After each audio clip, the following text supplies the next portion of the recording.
Muy buenas noches, señoras, caballeros, bienvenidos al Gato al Agua. Hace unos minutos, porque la comparecencia ha sido larguísima, ha comparecido el ministro de Transportes, Óscar Puente, para, iba a decir para dar explicaciones, en realidad no. Entre otras cosas ha dicho que el accidente de Adamuz ha sido un contratiempo muy grande, SIC, y un disgusto enorme, SIC y RESIC. Vamos a ver. Con 44 muertos en 48 horas, ese señor no podía seguir ahí. Es absolutamente insoportable. Es absolutamente insoportable que un país tenga que aguantar que el responsable político de esta catástrofe siga en el puesto. Subrayo, responsable político. Yo ya sé que Óscar Puente no conduce los trenes, gracias a Dios. Pero eso que se llama responsabilidad política consiste básicamente en que el político responsable, perdón por tanta redundancia, de un área, cuando algo en ese área fracasa estrepitosamente, se marche. Se llama honor, se llama vergüenza torera, se llama como usted lo quiera llamar, pero se tiene que marchar. Todo lo que sabemos en las últimas horas acerca del accidente apunta claramente a fallos gravísimos en asuntos que son competencia directa del ministro Puente. Tanto la cuestión de la vía, que finalmente se rompe, como el evidente caos en el centro de control. El lunes, el Ministerio de Transporte le estaba diciendo a la prensa que la hipótesis de una ruptura de la vía era ridícula, con estas palabras. Hoy ya sabemos que efectivamente había una rotura de la vía. Se produjo una rotura de la vía como consecuencia de una muesca que fue convirtiéndose finalmente en esa fractura. No puede seguir ahí, y mucho menos puede seguir con esas formas. Es decir, es absolutamente intolerable que un tipo bajo cuya responsabilidad política, insisto, han muerto 44 personas en 48 horas, se ponga tan chulo, porque la palabra no es otra, chulo con la prensa, chulo con el público en general, pero ¿en nombre de qué? ¿Pero a santo de qué? En fin, hablaremos largo y tendido del asunto, pero un recado querría dejar yo para la oposición. Vox desde el primer día estuvo criticando esta situación, le llamaron de todo, también en los medios de la llamada derecha, por cierto. El PP, después de 24 horas de reflexión, pues es el PP, en fin, parece que ya se ha sumado también, ¿va? Bendito sea Dios. Vamos a ver, en nombre de cualquier ciudadano que os vota, a cualquiera de los dos, no deberíais volver a entrar en el Congreso de los Diputados mientras ese tipo siga siendo ministro. Ya sé que contestaréis que el respeto a las instituciones, pero mirad, vamos a ver. Cada vez está más claro que tenéis que elegir o respetar a las instituciones o respetar a vuestros votantes. Y si seguís prefiriendo respetar a las instituciones por encima de lo que sienten vuestros votantes, sencillamente os quedaréis sin votantes, sobre todo cuando de lo que se trata es de hacerle la ola institucional a un tipejo como el ministro Puente.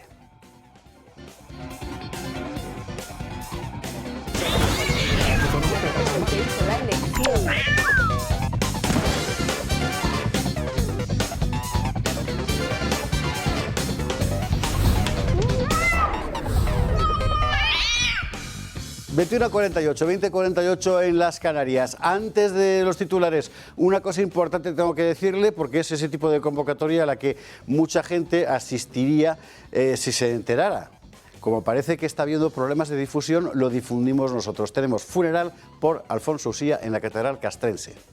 29 de enero, la Catedral Castrense, sabe usted que es sitio tan bonito que está, donde arranca la calle Mayor de Madrid. Funeral por el eterno descanso de Alfonso Usía, organizado por un montón de asociaciones militares, porque Alfonso Usía es muy querido dentro del mundo militar, y lo organizan en la Catedral Castrense este funeral, que va a ser el 29 de enero por la tarde. Vamos a seguir recordándolo, esto para que usted lo tenga apuntado, va a ser la semana que viene, ceñiremos la hora, ceñiremos además la dirección concreta para que nadie se pierda. 29 de enero en la Catedral Castrense, funeral por el eterno descanso de Alfonso Usía. Y ahora sí, efectivamente, vamos a los titulares. Naturalmente hablaremos de Adamuz, todas las hipótesis apuntan a la infraestructura, lo último que se ha sabido acerca de la muesca que iba dejando la vía en los vagones ya es absolutamente, en fin, incontrovertible, es muy complicado, ¿verdad?, que haya otra causa, en realidad son dos cosas, porque aquí ha habido dos tragedias, uno el descarrilamiento y después el choque con el otro tren. Y todo lo que hemos sabido sobre lo que se estaba viendo, o mejor dicho, lo que no se estaba viendo en el centro de control, es desolador. Bueno, lo contaremos despacio. Y vamos a aprovechar también para repartir estopa donde hay que repartirla, que es fundamentalmente en los medios de izquierda. Iba a decir en los medios y los políticos, pero valga la redundancia. O sea,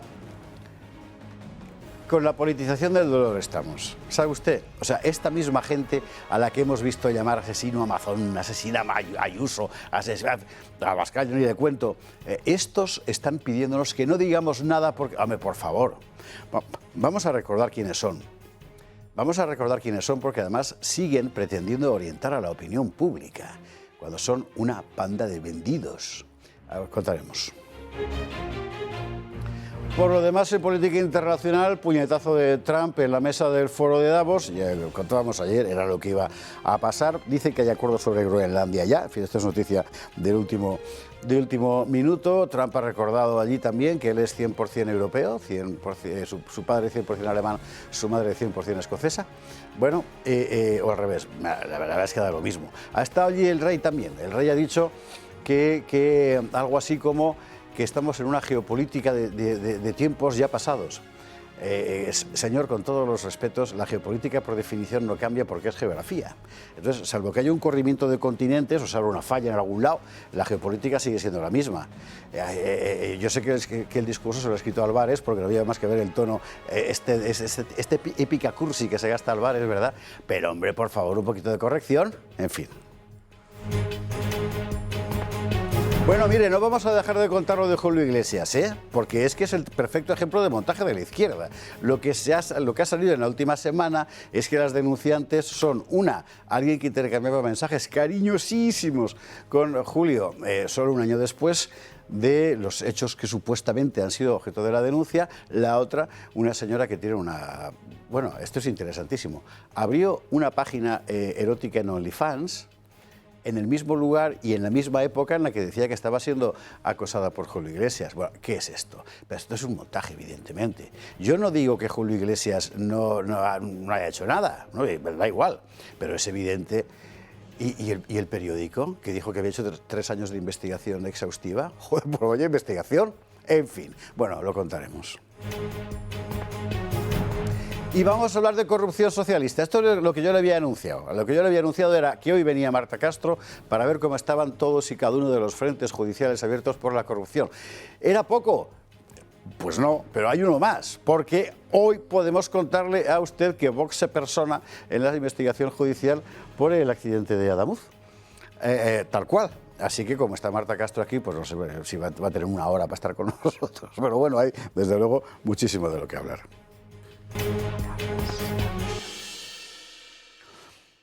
Veremos todas estas cosas en compañía de nuestros contertulios de esta noche, don Pedro Luis Pedrosa, que se incorpora dentro de un instante. Don Carlos Astiz, ¿cómo estás? Muy buenas noches. Pues bien, es decir, impactado con el accidente. Yo creo que además, en este sentido, una de las cosas que cabe preguntarse es cómo es que no ha dimitido no solamente el ministro, sino todos los responsables políticos, es decir, el gobierno en pleno.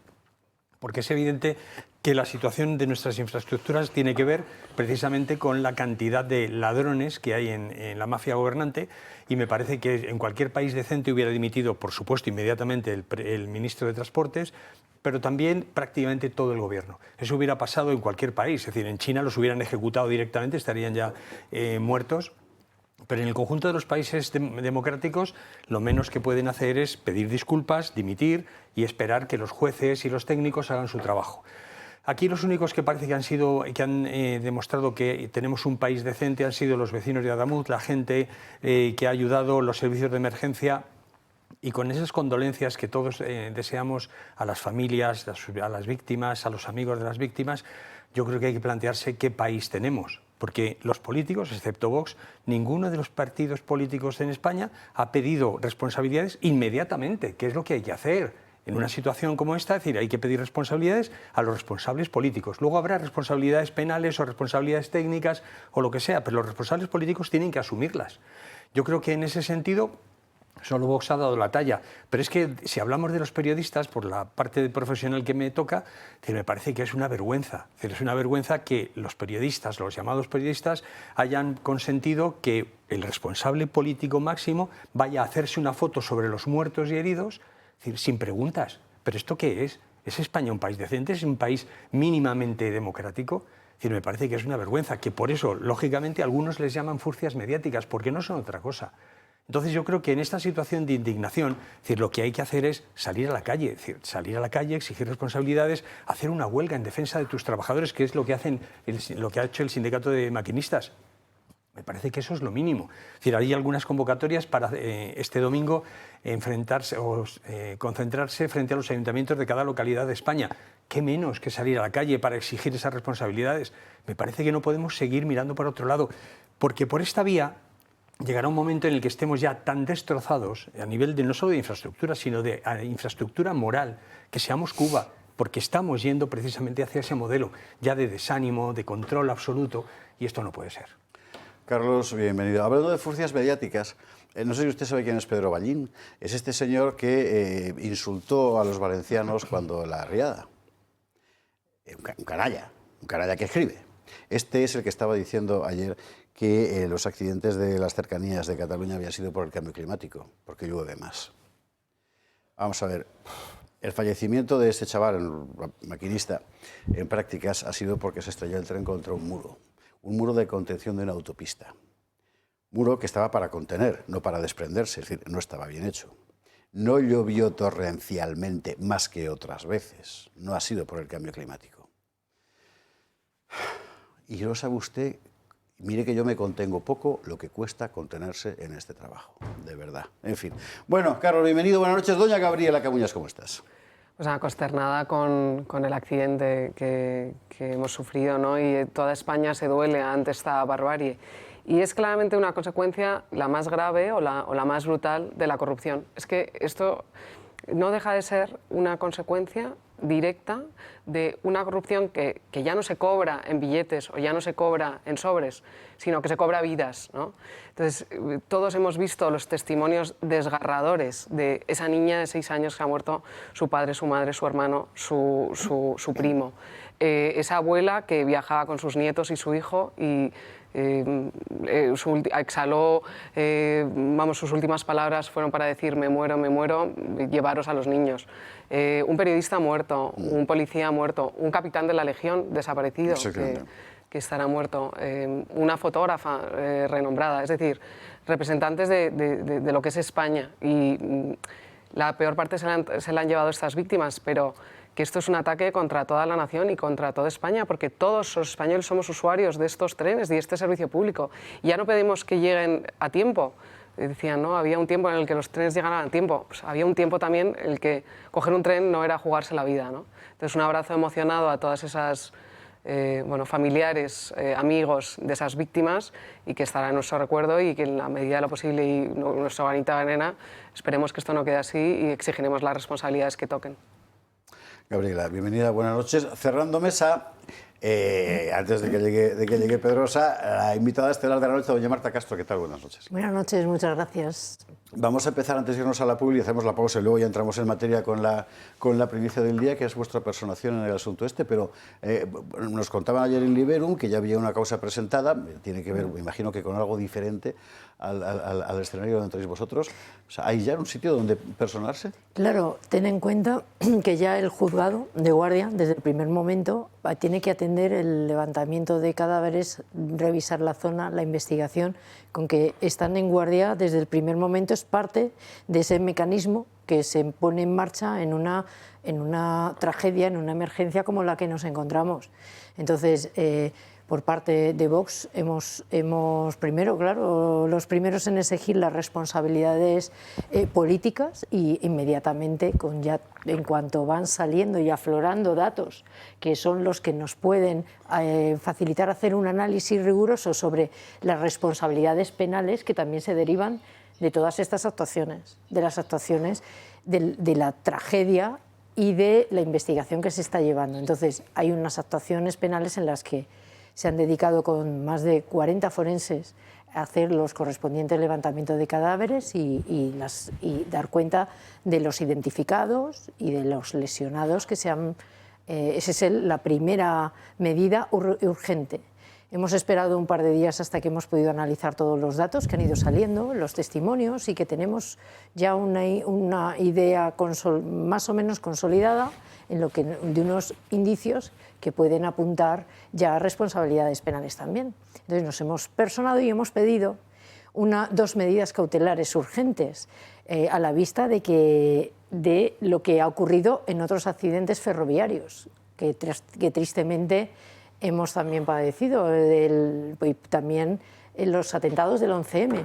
Las medidas consisten en la inmovilización, la paralización y la conservación de pruebas para que se pueda analizar por los peritos correspondientes de primera mano todos los propios trenes, todos los vagones, el análisis métrico que hay que hacer, el análisis de material y todas las cuestiones para que luego se podrá analizar ya completamente qué medidas se podían haber implementado, faltaron en la prevención, qué cuestiones, porque es una de las cuestiones más importantes. La medida de garantizar que todo esté en el sitio en el que se encontraban y que no se destruyan esas pruebas para que se pueda analizar posteriormente nos parece esencial. Y también nos parece esencial, como apuntabais, el análisis de los expedientes de contratación y de los informes que obren del análisis de este tramo de vía, que también nos va a dar mucha luz al asunto. Marta, vamos a hablar largo y tendido, porque además resulta que precisamente uno de los centros mayores de la ola de corrupción del gobierno socialista era precisamente Adif y todo lo que había en torno a ella. Es decir, que del asunto desde luego merece entrar a fondo. Pausa para la publicidad y a la vuelta entramos en el asunto.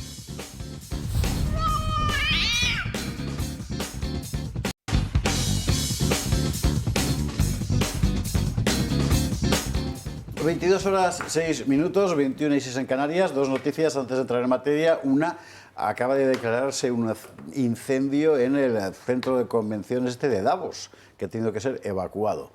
No sabemos más, no ha habido más desastre que ese, pero bueno, que sepa usted que han tenido que evacuar el foro de Davos. Dos, no hemos mencionado en titulares una notición del día, que es la suspensión del acuerdo Mercosur-Unión Europea. No lo hemos mencionado porque, como usted ya sabe, habíamos anunciado para mañana largo debate sobre la cuestión con Jorge Buxade, a ver si puede venir también otra eurodiputada, Mireia Borras, en una mesa en la que va a estar, entre otros, Alejo Vidal Quadras. Va a ser interesantísimo. Es un notición. Mercosur queda paralizado, se recurre ante el TJUE, el Tribunal de Justicia de la Unión Europea, lo cual, pues fácil 2 años va a estar sin aplicarse. ¿Por qué se ha paralizado? Porque el Parlamento Europeo ha votado en contra. ¿Quién ha votado en contra? Dice por ahí algún periódico. La extrema derecha y la extrema izquierda, naranjas de la China. 39 diputados del Partido Popular Europeo han votado contra Mercosur, igual que Vox. 39 diputados del Partido Popular Europeo, del español, todos han votado a favor de Mercosur. Luego no diré que es por disciplina de voto, porque del PPE los ha habido que han votado en contra. Los españoles del PP no han votado todos a favor del Mercosur. Finalmente se suspende. Mañana entraremos en detalles. Bueno, estábamos con la cuestión de la corrupción, con todo lo que está ocurriendo y con la noticia última de la personación de Vox en la investigación del accidente de Adamuz. Yo me imagino que hacerte cualquier pregunta acerca de la impresión que os va dando es muy prematuro, porque claro, ni siquiera la investigación está arrancada. Ahora bien, los maquinistas parece que lo tienen clarísimo. No es tan prematuro ya. Ya tenemos un cuadro, un contexto bastante bien definido sobre, a no mucho tardar, realizaremos las acciones oportunas porque, como ya te avanzaba antes, los testimonios, los análisis previos en este tipo de accidentes hay varias fases, ya hemos pasado por ello y hay varias fases a analizar, y una de ellas es, de las primeras fases, es la prevención, las medidas de los sistemas de mantenimiento, cómo funcionaban durante unos tiempos el análisis de esta vía, de los trenes. Es decir, tenemos testimonios de personas que lo han vivido, tenemos protestas reiteradas y comunicación de incidencias reiteradas por parte de maquinistas y de trabajo de Adif. Tenemos constancia, incluso organismos regulatorios y controladores, sobre las deficiencias en las presupuestarias. El Tribunal de Cuentas ha puesto en entredicho incluso los contratos de Adif realizados en un periodo en el que era Pardo de Vera la presidente y el actual presidente también de Adif, con que el análisis está un poco, el cuadro lo tenemos bastante completo, pendiente, por supuesto, de las investigaciones pues, más sobre el terreno, que son las que nos aportará la comisión de investigación que está realizando, que de momento dejamos que está vinculada al Ministerio, y veremos a ver cuál puede ser su informe, y también, por supuesto, de la UCO, de la Guardia Civil, que están ahí realizando las investigaciones y las mediciones. Por eso es importante dejar todo en el momento como está, hasta para que dé tiempo a que peritos técnicos independientes realicen una auditoría en condiciones para saber qué pasó antes, durante y posteriormente analizaremos qué pasó después en todo el itinerario de la tragedia. El suceso, obviamente dicho, sí.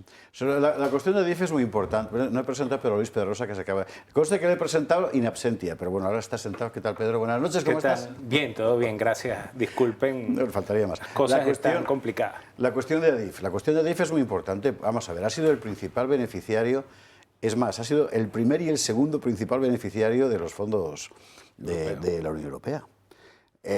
Allí se ventilan, lo contaba el otro día Antonio Alonso Timón, que como jurista ha participado en las contrataciones, Adif, etcétera, pero, bueno, miles de millones todos los años. O sea, claro, joder, es la cueva del tesoro, como lo de el de la SEPI, que ha borrado los móviles, una cosa. En fin, Gloria Sacristán nos resume muy rápidamente cómo está la cuestión de Adif vinculada con la atmósfera de corrupción que nos envuelve.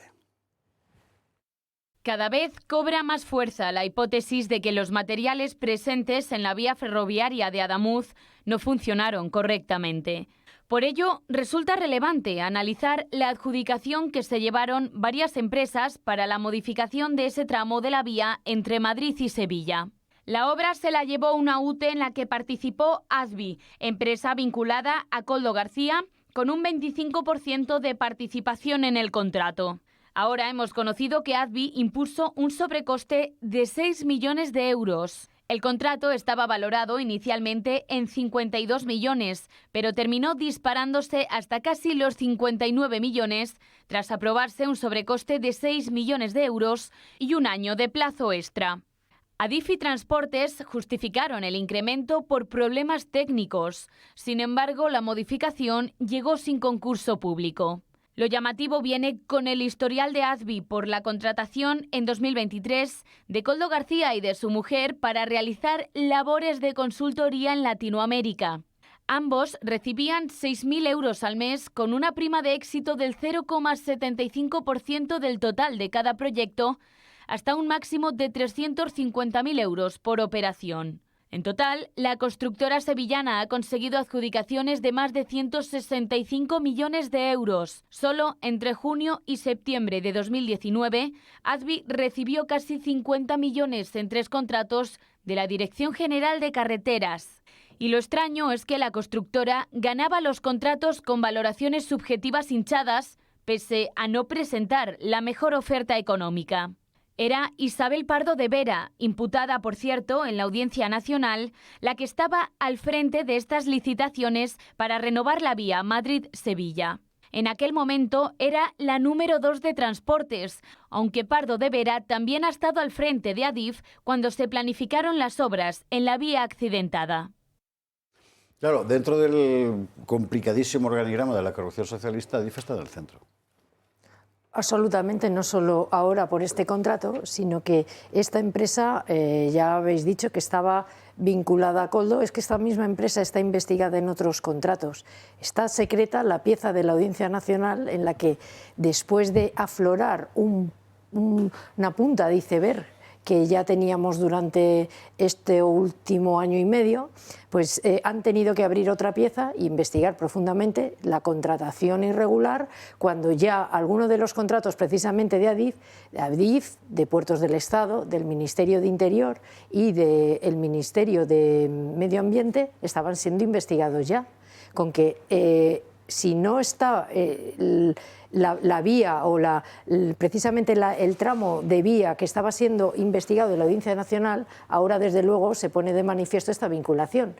Lo que nos llevamos a preguntar, de todos los millones que han sido desviados en comisiones ilícitas, desde luego, si hubiesen sido empleados adecuadamente y donde tenían que haber estado, que es en la ejecución de estos contratos, pues es el primer punto en el que, desde luego, cualquier persona y técnico puede afirmar que se hubiese podido, sin duda, evitar, porque ha sido dinero desviado del interés del erario público, desviado del interés general de estas obras de infraestructuras esenciales. Entendido. Gabriela, Carlos. Sí, no, yo creo que los españoles pagamos impuestos, ¿no? Y una de las razones para que se nos garantice el uso del servicio público en condiciones de seguridad. Ese dinero que se tiene que destinar al sostenimiento de este servicio público, por un lado se ha ido 250 millones a mantenimiento de la vía ferroviaria y mejorar la infraestructura de Marruecos y Egipto. Creo que otra partida a Uzbekistán. Otra parte de ese dinero, ¿dónde está? Pues ese dinero está en pagar los sueldos de los amigos, de los responsables de... Oye, tenemos un ministro en la cárcel ahora mismo, un ministro de Transportes en la cárcel, su mano derecha también en la cárcel, investigado, contrataciones irregulares por doquier, contratos públicos que se han adjudicado, a veces con un sobrecoste, a veces a empresas que no reunían ni las mínimas garantías de seguridad, de calidad.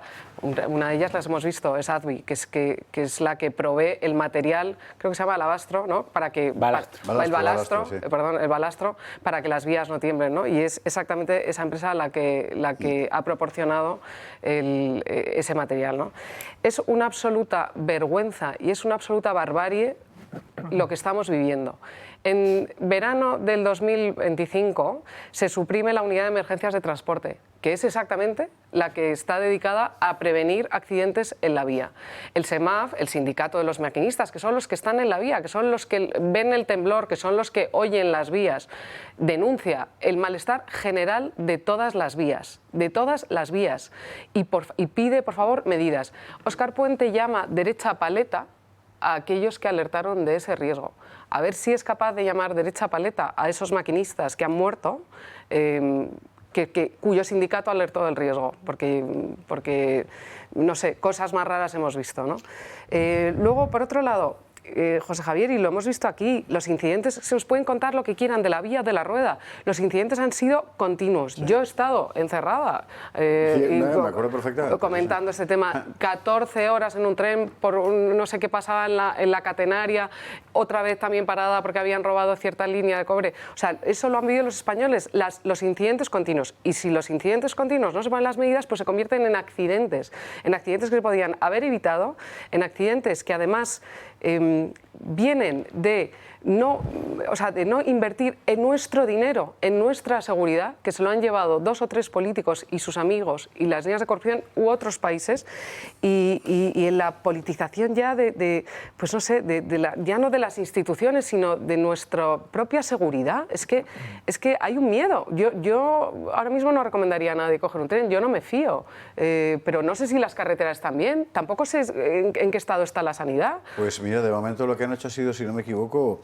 autorizar una multiplicación del peso de los camiones, con lo cual en breve las carreteras estarán exactamente como las vías, porque claro, pues se va a multiplicar la erosión del asfalto. O sea, es que, bueno, las cosas de...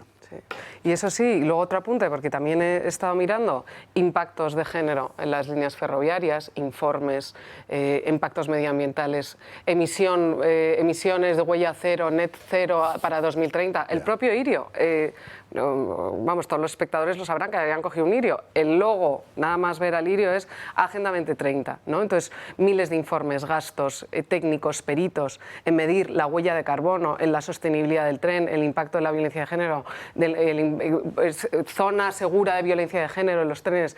Oiga, y los 41 muertos y todos los españoles 43. que se han puesto 43 muertos Ya son 43 en el y todos los españoles Adamuz. a los que se han puesto la vida en riesgo, que han transitado por esas vías, es absolutamente deleznable la situación. Carlos. Yo sí que creo, abundando en lo que dice Gabriela, creo que aquí en lo que estamos es enfrentándonos a una mafia extractiva, es decir, porque todos esos informes, todas esas chorradas, y realmente lo que encubren es simplemente dar una pátina de supuesta respetabilidad a lo que es el robo manifiesto, a lo que es el soborno, las mordidas, y yo creo que esa es la cuestión. Es decir, cuando tú estás dedicado a robar, y eso es lo que ha estado dedicado este gobierno en todos los escalones de la administración, es decir, ya lo sabemos y cada vez lo vemos con más claridad todos los españoles, excepto los que han pillado de alguna manera que no quieren verlo, que es otra cosa. Es decir, pero en lo que estamos es que este gobierno ha estado difundiendo, es decir, colocando a los suyos, es decir, dedicándose a robar el dinero de los españoles en mordidas y similares, una parte sin ninguna duda, y lo vamos a ver en los tribunales, como una parte de esas supuestas ayudas internacionales han terminado en las cuentas particulares de algunos de ellos, es decir, el dinero que se manda en Uzbekistán. Ya me imagino yo el control enorme que hay de los dineros públicos en Uzbekistán o en República Dominicana, o los 80 viajes del Falcon del presidente sin dar explicaciones de a qué han ido a República Dominicana o a otros paraísos fiscales. Es decir, estamos en manos de una mafia corrupta que realmente nos está robando. Pero además hay una cuestión que es evidente, es decir, no solamente hay que pedir responsabilidades políticas, no solamente hay que decir que debe dimitir el responsable de esta tragedia y de todas las anteriores, porque yo he estado 18 veces el año pasado precisamente en esta línea, porque he ido a Andalucía en numerosas ocasiones, y los retrasos eran continuados. Recuerdo 4 horas tirados en un pueblo de Córdoba. Y no pasa nada, es decir, y España no puede acostumbrarse a que todo vaya deteriorándose cada vez más, porque eso nos lleva a la situación cubana. Y yo creo que además la conclusión de todo esto es que no solamente hay que pedir responsabilidades judiciales y tal, hay una responsabilidad política clara, que es el PSOE como organización criminal que está sirviendo para robarnos, lo estamos viendo, es decir, cómo parte de esos corruptos forman parte también del entramado del PSOE. El PSOE debe ser disuelto como organización criminal dentro de las responsabilidades judiciales que en su momento dictaminarán los jueces, ¿no? Pedro, y luego vamos a empezar a preguntarle a Marta por el estado actual de las... Lo que pasa es que Gabriela dice que si Óscar Puente se va a atrever a llamarle de chapaleta. Sí se va a atrever. Bueno, lo que por supuesto que se va a atrever. Lo que han dicho hoy sobre los maquinistas es que van a dar la huelga porque es que están muy afectados. O sea, que es una cuestión anímica. Pero es que por supuesto que se va a atrever. Es que desde el primer momento en que dijo, yo no soy responsable de esto. ¿Cómo fue que dijo? Esto es un accidente muy extraño y va a ser muy complicado extraño, investigarlo. Sí. Y creo que los que están en esta mesa, estamos errando el tiro, o sea, no estamos disparando a donde sí hay que politizar el sufrimiento, sí lo hay que hacer. Porque si no la gente, bueno, que están robando, es que todos roban. La percepción de la gente en la calle, que seguramente no son los papás de los chavales que van con nuestros hijos al colegio. Bueno, la mía ya terminó la universidad. La gente en la calle, el que recoge la basura, el que trabaja, esa gente, para ellos todos los políticos roban. Entonces sí hay que convertir el sufrimiento en un sentimiento de movilización política. Porque si es por el dinero que se roban, por ahí no va la cosa. De eso vamos a hablar después, porque es uno de los temas, efectivamente, que están en el sumario. Aprovechando que está aquí Marta Castro, hacemos un repaso de cómo va cada cosa, porque yo estoy ya muy perplejo. Sí. Tengo que empezar por preguntarte acerca de Catarroja. Sí, Dana, la Riada. Sí, o sea, esa señora que le pasa en la cabeza. Hemos tenido, dicho así con todo el respeto a la toga, en fin, a la toga sí, pero allá, joder. Hemos tenido justo, es verdad que ahora mismo nos ha sobrecogido y con el estudio directo la tragedia de Adamuz. Pero claro, no hace muchos días seguimos en la investigación y en el procedimiento de la Riada, en la que con muchas similitudes, y por eso justificaré lo que voy a decir ahora, tantas similitudes en estas grandes tragedias de cómo se responde por parte del Gobierno, que es por eso que estoy muy de acuerdo con lo que se está manteniendo. Las responsabilidades penales ya, desde luego, están en la mesa.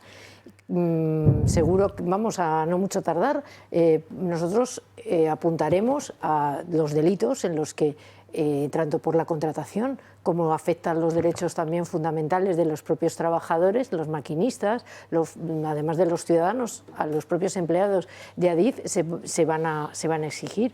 Pero claro, nos vemos en la tesitura de que este Gobierno no haya respondido de la manera que tenía que responder a lo largo de unas tragedias que hemos estado sufriendo los españoles durante los últimos años, pasando por el COVID, pasando por la Riada y ahora Adamuz.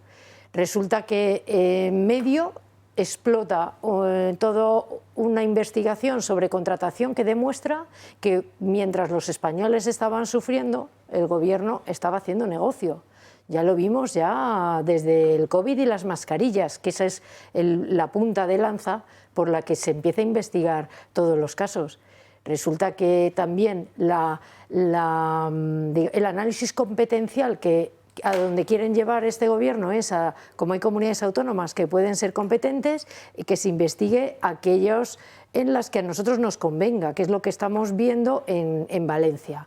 Una Riada en la que tenía que haber asumido su competencia a nivel nacional, porque no solo afectaba a diferentes provincias y regiones, resulta que queda limitada la investigación, una investigación que queda corta, que queda incompleta y que queda absolutamente insuficiente porque no se está investigando los responsables en el Gobierno de quienes tenían competencia para atender en primera medida y de forma urgente, que es el Gobierno. Ahora lo tenemos que traspasar a lo que estamos viviendo en Adamuz, y en Adamuz la competencia es ineludiblemente gubernamental y, sin embargo, el truco que quieren emplear es que nadie ataque al Gobierno, y mejor callados, porque haya todos los fallecidos que no hemos acabado de ver, lamentablemente. Pues nada, desde luego, ante este intento de silenciar lo que ellos ya podían prever fácilmente, porque son los que tienen el conocimiento de cómo era el estado de la vía, como tenían el conocimiento de cuáles eran, por ejemplo, las infraestructuras en la Riada que no se habían realizado, pues aquí estamos en la misma situación. Todas las obras que no se han realizado aquí ahora mismo en Adamuz han llegado a esta consecuencia, y por eso precisamente se pasa la responsabilidad política a la responsabilidad penal, porque los responsables políticos tenían cumplido conocimiento de cuál era el estado de la vía, de la infraestructura, incluso de los trenes. Comentábamos fuera de cómo estaba el estado de trenes que, según los BASA, que estaban faltos de mantenimiento, evidentemente. Desde el 2022 ya hay informes requiriendo a que no se está invirtiendo en la infraestructura y en la renovación. Esa es una de las claves de todos los asuntos que tenemos entre manos sobre el análisis de riesgo, de delitos de riesgo y de cómo se podían haber evitado. Y ante esa posibilidad no queda más que exigencias también penales. Vamos ahora al triángulo Koldo-Ábalos-Aldama, que en realidad es un pentágono. Bueno, no, es un polígono de lados infinitos, al parecer. ¿Ahí cómo está la cosa ahora, judicialmente hablando? ¿Tenemos prisión provisional confirmada para Ábalos y para Koldo? ¿No es eso? Sí, así es. ¿Y cuándo? Bueno, tenemos esto en el Supremo. En el Supremo esa parte es la que queda ya cerrada en una fase intermedia de la instrucción y que ya tenemos pues la acusación formulada en un primer término y que avanzará para que haya juicio, pero restan Esa causa fue desgajada de la Audiencia Nacional de la que estábamos hablando, que a consecuencia de un análisis de contrato de mascarillas surge el resto y aflora cómo está infectado todos los ministerios desde el año 2020 y del año 2021 realizando esta contratación. Esta contratación entre la que están ya investigados Isabel Pardo de Vera, Isabel Pardo de Vera, Adif, presidente de Adif. Sánchez Manzanares, presidente de Puertos del Estado, que también ya van aflorando contratos en los que hay unas irregularidades tan manifiestas y tan patentes como pues, no haber seguido los procedimientos de concurrencia, no haber otorgado los puntos adecuadamente con unos criterios objetivos, empresas que no tienen una actividad social dedicada con experiencia, que son adjudicatarias de contratos millonarios cuando no tenían experiencia previa en la administración, en la adjudicación. O sea, una auténtica aberración en la que aparecen desviados pues más de 75 millones, creo. ¿Y esa otra parte cómo está? Porque hemos visto el Supremo Ábalos La Audiencia Nacional ahora mismo tiene, después de haber pasado 1 año y medio de intensas declaraciones y desgajar del Tribunal Supremo, pues ahora mismo tenemos unas piezas bajo secreto en la que se está investigando esta parte de contratación y también se está investigando otra parte en la Audiencia Nacional, también que creo que afecta el centro nuclear del PSOE, que es de la SEPI.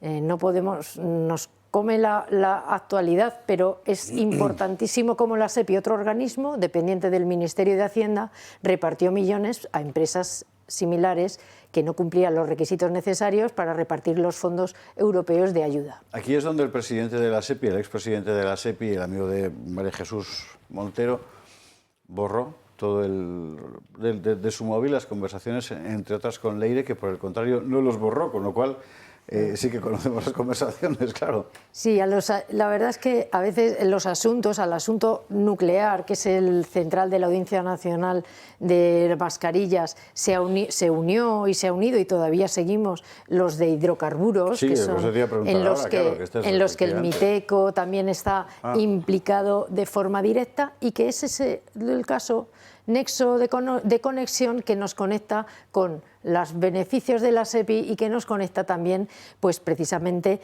con régimen venezolano y Ábalos. O sea, ¿cómo has dicho que es el? Un triángulo, pero el triángulo, pero el triángulo básico que sigue siendo Ábalos como persona de la total confianza del presidente Sánchez, incluso del expresidente Zapatero. O sea, Ábalos, persona de confianza, que es el núcleo que a través de Koldo y a través de otros, como decía el Supremo, nexos corruptores como Aldama, pues es que por eso el Supremo y la Audiencia Nacional no dudó, después de la investigación de la UCO, en calificar el primer delito, en el que insisto muchísimo en la importancia, que es el de organización criminal. Es que es una organización criminal que está en el gobierno o que el gobierno, o sea, que se ha convertido en el propio gobierno, resulta que es el que ahora, por todos sus tanto por sus decisiones como por sus actuaciones ilícitas, revierten en muerte, en dolor y en sufrimiento para todos los españoles. Por eso debe ser ilegalizado. Por eso el PSOE tiene que ser ilegalizado, como parte de la justicia que reclama España. Y no le preguntó todavía ni por Begoña ni por el Hermanísimo, pero bueno, ahí parece que la cosa está pendiente ¿no? En el caso del Hermanísimo. Sí, pendiente de juicio. Eso es, pendiente de juicio con muchos vericuetos en cuanto a procesales, a cuestiones procesales que han marcado, yo creo que marcarán una tendencia importante. Dos, en concreto quisiera resaltar, aunque son muy técnicas y puede que pero son tan trascendentales para otros asuntos que merece la pena el análisis, además con letrados como tenemos a Gabriela y como estamos hoy. Uno es la desunificación de las acusaciones populares. En el asunto de David, del hermano de Sánchez, Fiscalía no acusó. Claro. Fiscalía, la actuación de Fiscalía en alguno de estos asuntos Ha sido de defensa del acusado. Es unos Totalmente. en defensa o por acción o por omisión. Y somos las acusaciones populares las que estamos ahí. Nos sentimos mucho más libres que cada uno pueda ejercitar la acusación popular de la manera que entiende que es la más beneficiosa. Siempre tendremos nuestros matices. Eso es muy importante porque esta apreciación del tribunal ayudará a que en otros asuntos ocurra lo mismo. Vox ya ha solicitado también lo mismo en el asunto del Tribunal Supremo, porque queremos vivir y ejercitar de primera mano la acusación popular frente al exministro Ábalos, a Koldo y a los implicados en el asunto. Y otro asunto también muy relevante, que es cómo se tienen que interpretar los aforamientos. También es un asunto que parece accesorio, pero es nuclear, porque un aforamiento es un privilegio, un aforamiento evita, quizá garantiza por un lado que haya unas denuncias instrumentalizadas, pero cualquier tribunal tiene herramientas para poder reconducirlas, y el aforamiento, que no hayan considerado a Gallardo lo que habían intentado, que era un auténtico fraude procesal y parlamentario, pues la verdad es que fue una gran alegría y creo que marca una buena tendencia. Era justicia de sentido común, si alguna vez se puede decir que esto existe. Vamos a tener novedades en breve en tribunales, de vistas de apertura de juicios. Todavía, no, porque seguimos en fases intermedias. En Begoña Gómez hay pruebas importantes que tiene que practicar el juez Peinado, como es el análisis de los correos de la asesora, sí, y de otras pruebas que está pendiente de recibir, un análisis también de la Fiscalía Europea, que tiene que informar sobre cuáles son los contratos o qué análisis han hecho de los contratos. Y esta todavía irá al Tribunal del Jurado, porque lo vincula con delitos que son competencia del jurado, y estaremos pendientes, pero todavía queda unos meses. Tenemos juicio a la vista, o sea, ya señalado, mayo-junio, el del hermano y los otros 11 investigados, que también algunos miembros del PSOE y funcionarios, que también es muy relevante saber y conocer cuántas personas del PSOE están implicadas, además de los grandes cargos. Ahí tenemos más de 40 cargos designados por el PSOE y miembros del PSOE implicados en todos estos procedimientos. Y continuamos con declaraciones y en espera de que se levante el secreto sumarial de las investigaciones que se están realizando sobre la SEPI y sobre esta contratación. Creo que es esencial, y como es ingente la documentación que tienen que analizar la UCO, me parece razonable. Y será bueno el tiempo de espera, porque los análisis que realizan son profundos y indubitados. O sea, son pruebas, análisis que nos ofrecen una consistencia que no es complicadísimo desvirtuar, a pesar de que lo intentarán, como lo han intentado ya por ejemplo, en el caso Leire. En el caso Leire, la petición de nulidad de las aportaciones y de las grabaciones que ha sido desestimada va a ser continuo. Lo mismo que, mira, ahora que me haces hacer memoria, justo precisamente sobre el tema de la riada, de cómo un análisis de la Guardia Civil fue descartado por la jueza, cuando me parece totalmente... Bueno, es la primera vez que yo lo veo y no creo que nadie más haya visto algo parecido, sobre todo porque tampoco ha habido, con todo el respeto a la decisión judicial que se recurrió, y además la Audiencia Provincial se tendrá que pronunciar, y que además será objeto de análisis de juicio, porque el juez instructor no tiene, desde mi punto de vista, no tiene en ese momento la competencia para analizar un informe de la Guardia Civil, y sino que haya otro informe contradictorio que rebata lo que han analizado los guardias civiles. Eso es lo más importante. Y como había poco trabajo, pues Vox se persona en la cuestión del accidente de Adamuz. Y bien personal porque, oiga, no puede ser. Están muriendo españoles, joder. Es que, en fin, se dice pronto. Creo que voy a corregir lo del triángulo y el polígono. ¿Sabe usted lo que es un fractal? Hay un libro de Benoît Mandelbrot, que está en Tusquets, creo yo, donde explica los objetos fractales, que son estructuras geométricas que se replican permanentemente, aparentemente deformadas, aparentemente fragmentarias, pero que siempre son las mismas y que permiten definir objetos extremadamente irregulares en apariencia, pero que tienen una lógica interna permanente. Bueno, así a la patada llana, un fractal. La corrupción del PSOE es fractal. Mira, ya me has enseñado algo nuevo porque él es el mismo modo de operar en todos los asuntos, el mismo. Claro, es fractal. Exacto. Vamos a llegar a una conclusión científica. Marta, muchísimas gracias, bueno, gracias a por vosotros. estar aquí en el Gato. Nos vamos a la publicidad y a la vuelta vamos a empezar a contar toda la actualidad de la cuestión del accidente, las nuevas hipótesis, las que parecen cada vez más confirmadas, la comparecencia de Puente, del ministro, de hace un ratito, y luego ese tema que apuntaba Pedrosa de la famosa politización del dolor. Y de la jeta infinita de la izquierda, la verdad, diciéndonos ahora que no vayamos a contar... Ay, de verdad. Uy, lo vemos.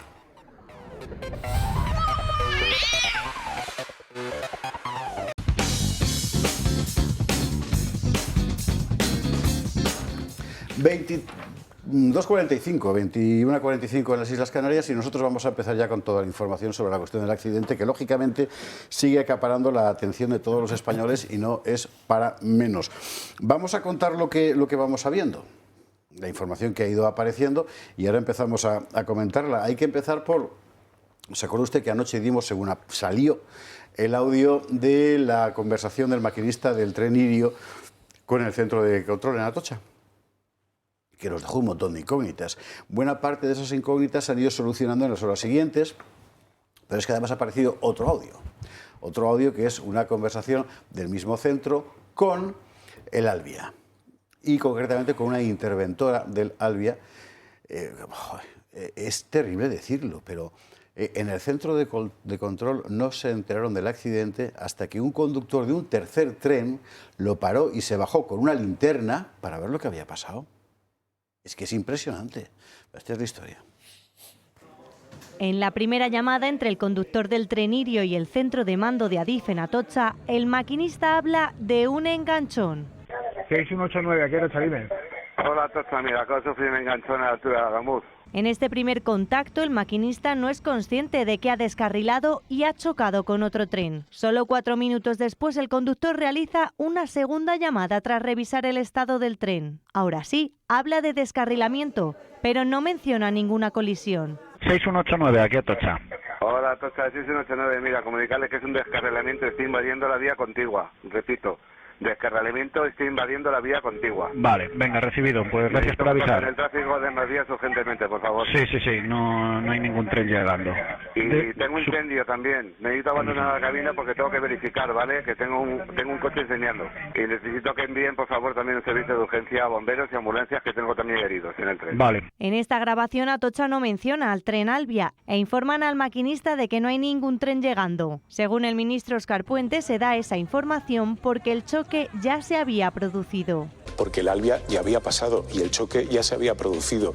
Además, el maquinista del Irio ni siquiera ve el Alvia porque el Alvia está a casi 1 kilómetro y la zona está completamente a oscuras. Desmiente que el tiempo que pasó entre el descarrilamiento y el choque del Alvia fue de 20 segundos, como dijo el presidente de Renfe. Ahora el ministro habla de menos de 9 segundos. Se ha hablado de 20 segundos, o sea, se meten muchos datos a la opinión pública al principio que no están totalmente contrastados. Ahora parece que el descarrilamiento es casi simultáneo. Se habla de menos de 9 segundos. Entre estas dos llamadas, el centro de control trata de comunicarse con el conductor del Alvia, el tren que se llevó el impacto. Hubo 2 intentos, nadie respondió. El maquinista había muerto en el acto. Finalmente consiguieron hablar con la interventora del tren. Tenía un golpe en la cabeza, tengo sangre en la cabeza, no sé si voy a poder llegar hasta el maquinista. Voy a parar al maquinista. Estos audios serán determinantes para la investigación.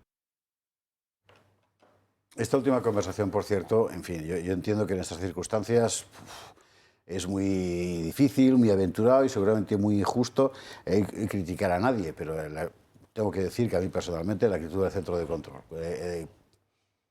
que no era consciente de lo que había pasado, que no se había enterado, que está hablando con la interventora, que le está diciendo que está sangrando, y dice, bueno, ya me lo has dicho, que se ponga el maquinista. Joder.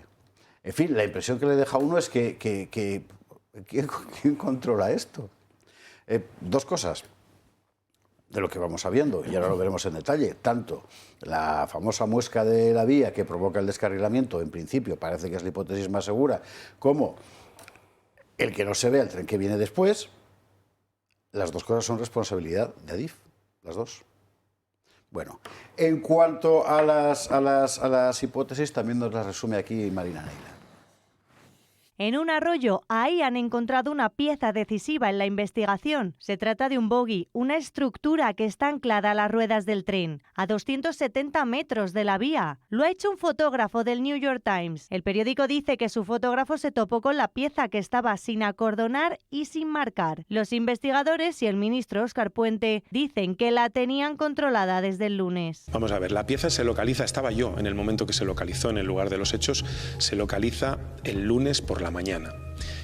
No recuerdo exactamente la hora. Los investigadores buscan la aguja de la vía para conocer si pudo engancharse algún elemento suelto a ella que provocara la palanca con el bogie y el carril. Entre los nuevos elementos que aparecen en la investigación están las muescas que han encontrado en todas las ruedas de los 5 primeros vagones del tren que descarriló y de otros que pasaron antes. Son marcas del tamaño de una moneda de 50 céntimos. Es verdad que los bogies de los 5 coches primeros presentan una marca y es posible incluso, y es algo que se está analizando, los 2 trenes o 3 trenes que pasaron anteriormente tienen marcas similares.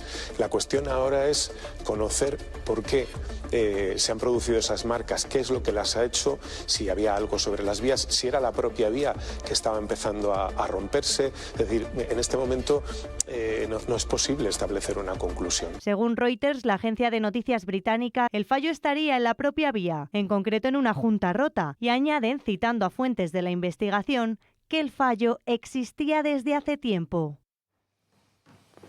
En fin, bueno, ahora entraremos un poco más en detalle. Esta tarde había comparecencia de Óscar Puente, la verdad es que no ha aclarado gran cosa. Él ha empezado diciendo que él es abogado y que no sabe nada de esto y que por eso lleva 2 técnicos. Los 2 técnicos apenas han contado nada, ¿qué quiere usted que le diga? Y luego ha dejado el ministro pues algunas perlas propiamente suyas, como corresponde a su singular carácter. Estas, por ejemplo. Las imágenes sobre las vibraciones. Bueno, yo creo que todo fuera de contexto hay que tomarlo con cautela, ¿no? ¿Cuándo se han producido, en qué línea y con qué material rodante? El material rodante también influye, no es solo la línea, también hay trenes que tienen más vibración y trenes que menos. Valoren ustedes si no estamos informando y si no estamos dando la cara. Yo creo que, hombre, se podrán criticar muchas cosas, pero esa me parece un poco injusta, ¿no? Entre todos intentemos contribuir a cuidar lo que tenemos, que es muy bueno, que hemos tenido un contratiempo muy grande y un disgusto enorme, pero no nos carguemos lo que tenemos. Vamos a intentar mejorarlo entre todos, con diálogo. Un contratiempo. Vale. Estás enfadado. Es que, vamos a ver, yo creo que da vergüenza ajena, es indignante. Es decir, Reuters ha hecho un informe sobre lo que ha sucedido que deja en vergüenza ajena a todos los españoles, que da auténtica vergüenza oír a este tipo decir que es una desgracia, qué disgusto, uy, me he llevado un disgusto como si se me hubiera derramado el café en la comida. Es una cosa de vergüenza auténtica. Pero hay que tener en cuenta la cuestión de la corrupción que hay detrás de todo esto. En 2019, según el informe de Reuters, que cuenta, que no lo ha contado el propio ministro y debería, es decir, Koldo es nombrado consejero de Renfe, directamente, dado sus enormes conocimientos en cortar árboles, que supongo que algo tiene que ver, ¿no? Es decir, luego inmediatamente después, tiene acceso a información privilegiada y eso le lleva a ser consejero de ADVI, contratado por ADVI, que es la empresa que consigue la concesión precisamente del tramo este en Adamuz, y a razón de 6.000 euros al mes. Adif, por su parte, es decir, que es lo del AVE, la piedra que recoge, es decir, la piedra recogida para toda la sustentación de la línea, es proporcionada por una empresa en la que trabaja también a 6.000 euros al mes la mujer de Koldo. Es decir, con lo cual ya la cosa empieza a oler mucho, ¿no? Y esas labores de mantenimiento, claramente defectuosas, son organizadas por estas empresas. Al final, ¿qué es lo que sucede? Es decir, todos estos tipos consiguen información privilegiada, lo cual les da acceso a contratos, les da acceso a posiciones en las que pueden seguir cobrando mordidas. Y como consecuencia de esas mordidas, lo que estamos viendo es que esta investigación intenta concentrarse en detalles ridículos sin dar una explicación concreta, generalizada, de qué es lo que ha pasado realmente, y cuestiones que llaman la atención muchísimo, por ejemplo, esas conversaciones de los maquinistas. Por primera vez un sindicato hace su labor, mientras los sindicatos mayoritarios, UGT y comisiones, están callados como muertos, porque claro, ¿cómo van a morder la mano que les da de comer? Ya han dicho una cosa, ha dicho una cosa UGT, que lo que hay que hacer es evitar la subcontratación privada de la atención a la línea de Castilla y León de alta velocidad. Claro. Son una vergüenza. Una vergüenza absoluta, ¿no? Y nada que hacer. Y aquí tenemos algunas, la cuestión está las conversaciones, que diga, no, ya tengo tu teléfono, ¿no?, al maquinista. Pero vamos a ver, se supone que tienen todo un sistema de intercomunicación con todos los trenes. Se supone que en Atocha tienen un control de todos los trenes que circulan por todas las vías, especialmente de alta velocidad. Pues acabamos de descubrir que no. Y todo eso resulta que no, que esto es un país tercermundista, que estamos al nivel de Senegal. Mientras tanto, efectivamente, este mismo gobierno desvía cientos de millones a trenes de otros países donde ni siquiera hay control de qué es lo que pasa realmente con ese dinero. Por eso la corrupción está directamente vinculada, la corrupción de este gobierno está directamente vinculada a los muertos y heridos. Y tenemos que pedir responsabilidades de esos muertos, de esos heridos, de todas esas familias rotas, precisamente a estos. Gabriela, Pedro. Sí, los audios, ¿no?, que son escalofriantes, porque efectivamente lo que ponen de manifiesto es que no hay un sistema de información instantánea, ¿no?, y continua. O sea, que le tenga que decir el maquinista de ese tren que tiene un enganchón, sí, ahora te veo, es que el otro no contesta, bueno, porque está muerto, efectivamente, no, nadie ha previsto, ¿no?, que haya una situación de emergencia en la que pueda haber un fallecimiento del maquinista, no, es que no coge el teléfono, ¿no?, y como si nada. Se supone que hay un mecanismo que es el del hombre muerto, claro, en el que en el momento en el que te mueres salta una alarma en el centro de efectivamente, control. no se preocupe que no pasa ningún tren, y justo pocos segundos antes había habido una colisión, ¿no? Yo lo que quiero poner de relieve, más allá de los detalles técnicos, porque ninguno somos peritos ni expertos en materiales, y llega un punto que ya es que, quiero decir, no nos perdamos en ese debate, si es la rueda, si es la vía. Claro que no. Todos hemos visto, todos los españoles han visto que hay una deficiente conservación y mantenimiento de la infraestructura ferroviaria, que es crítica para la nación, es crítica para todos los españoles y para su seguridad. Y la corrupción, efectivamente, que es una de las causas por la que ese mantenimiento ha sido deficitario, pues no solo se cobra en dinero negro, en este caso se ha cobrado en 43 vidas y otros tantos heridos, gente pues, que ha perdido piernas, ha perdido partes del cuerpo, ¿no? Entonces, es verdaderamente deleznable las palabras de nuestro ministro Óscar Puente de Transportes, que tira balones fuera, relata los hechos y dice que la vía estaba perfectamente, que habían hecho las revisiones y que todo estaba bien, ¿no? Es interesante porque el jefe de infraestructuras ha dicho algo así como: en las revisiones que hicimos apenas hace unos meses, en noviembre, no se identificaron incidencias que a priori estén relacionadas con el accidente, ¿no? O sea, por lo tanto, sí que había incidencias, no nos dice cuáles y tampoco nos dice si estaban, o sea, quién es él para decir que estaba relacionada o no estaba relacionada, ¿no? Pero en cualquier caso, aquí hay también otro debate, ¿no? El debate de la liberalización de la infraestructura ferroviaria y de la liberalización de los operadores. No sé si estamos mejor, sinceramente. Es verdad que los billetes ahora pues, los podemos comprar por 20, 25 euros. No sé si merece la pena comprar un billete por 25 euros. Si no mantienes la infraestructura, evidentemente no te sirve de nada. Efectivamente. Pero todo el beneficio para el usuario se convierte en una lotería. Claro, pero es que Óscar Puente estaba hablando... En cualquier caso, el control de los trenes que pasan, de su frecuencia, etcétera, etcétera, es de este gobierno y de Adif. Es decir, no es una cuestión... y ese control es el que tiene que hacer el gobierno. Claro, pero es que no tiene que ver con la privatización o no. Claro, pero Óscar Puente está diciendo que la alta velocidad española vive su mejor momento, lo ha repetido hasta la saciedad. Se ha reído de todo el mundo que ha levantado la mano diciendo que hay algún problema en la infraestructura, ¿no? Y ha dicho que vive su mejor momento. No solo eso, sino que iba a incrementar la velocidad de los trenes a 350 kilómetros por hora. Ahora están circulando en Valencia y a Barcelona a 120 o a 150, que llega, vamos, un conductor que le pise un poco más llega antes. Entonces, ¿qué tomadura de pelo es esta? Que se liberalizan cosas a lo mejor que no se tienen que liberalizar, que se liberalice el suelo, que tenemos un problema de vivienda. Y si se liberaliza, pues efectivamente ponga usted las medidas de mantenimiento para que si el tráfico se duplica y se duplica el número de trenes que pasan por la infraestructura o por las vías, pues habrá una correspondiente partida, que también entronca con la situación que tenemos hoy de bloqueo de presupuestos. Es decir, que el Gobierno incumpla su deber de aprobar presupuestos tiene que tener consecuencias. Tenemos que ir a unas elecciones casi automáticas, porque probablemente habrá también una prórroga de, bueno, pues invertimos lo mismo que el año anterior, ¿no? Si total no tenemos presupuestos y lo prorrogamos patada para adelante. Hombre, si se está incrementando el tráfico de viajeros y el tráfico de trenes, pues el mantenimiento tiene que ser superior, ¿no? Entonces no sé, hay un tema también ahí de presupuestos.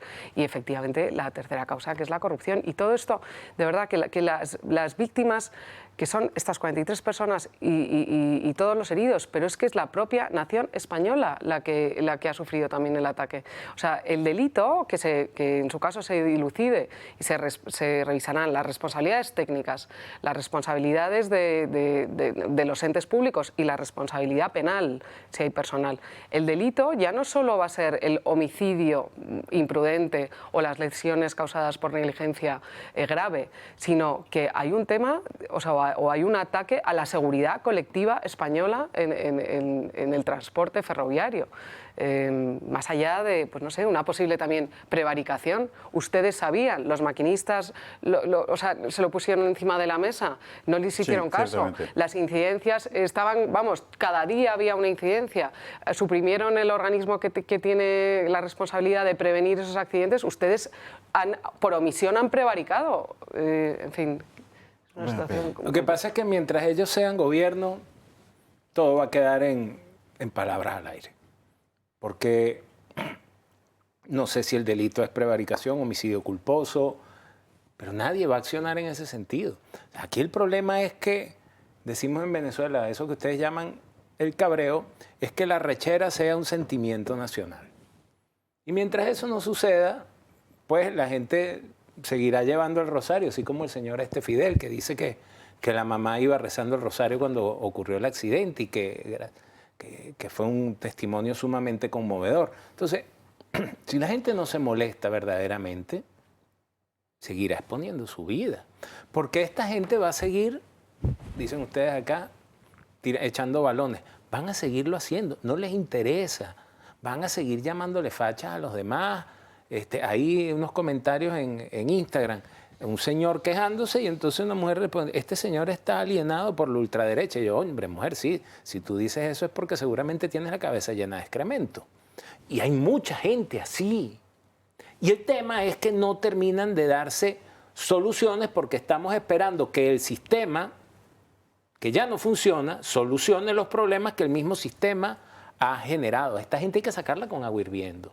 Porque no se van a ir, no se van a ir. Y mientras la sociedad española en su conjunto no tenga conciencia de eso, pues va a seguir. Aquí, ¿qué debería pasar? Que las primeras personas que reiteradamente arriesgan sus vidas, que son los sobrecargos, las azafatas y los maquinistas, mañana dijeran, ¿saben qué? No vamos a trabajar.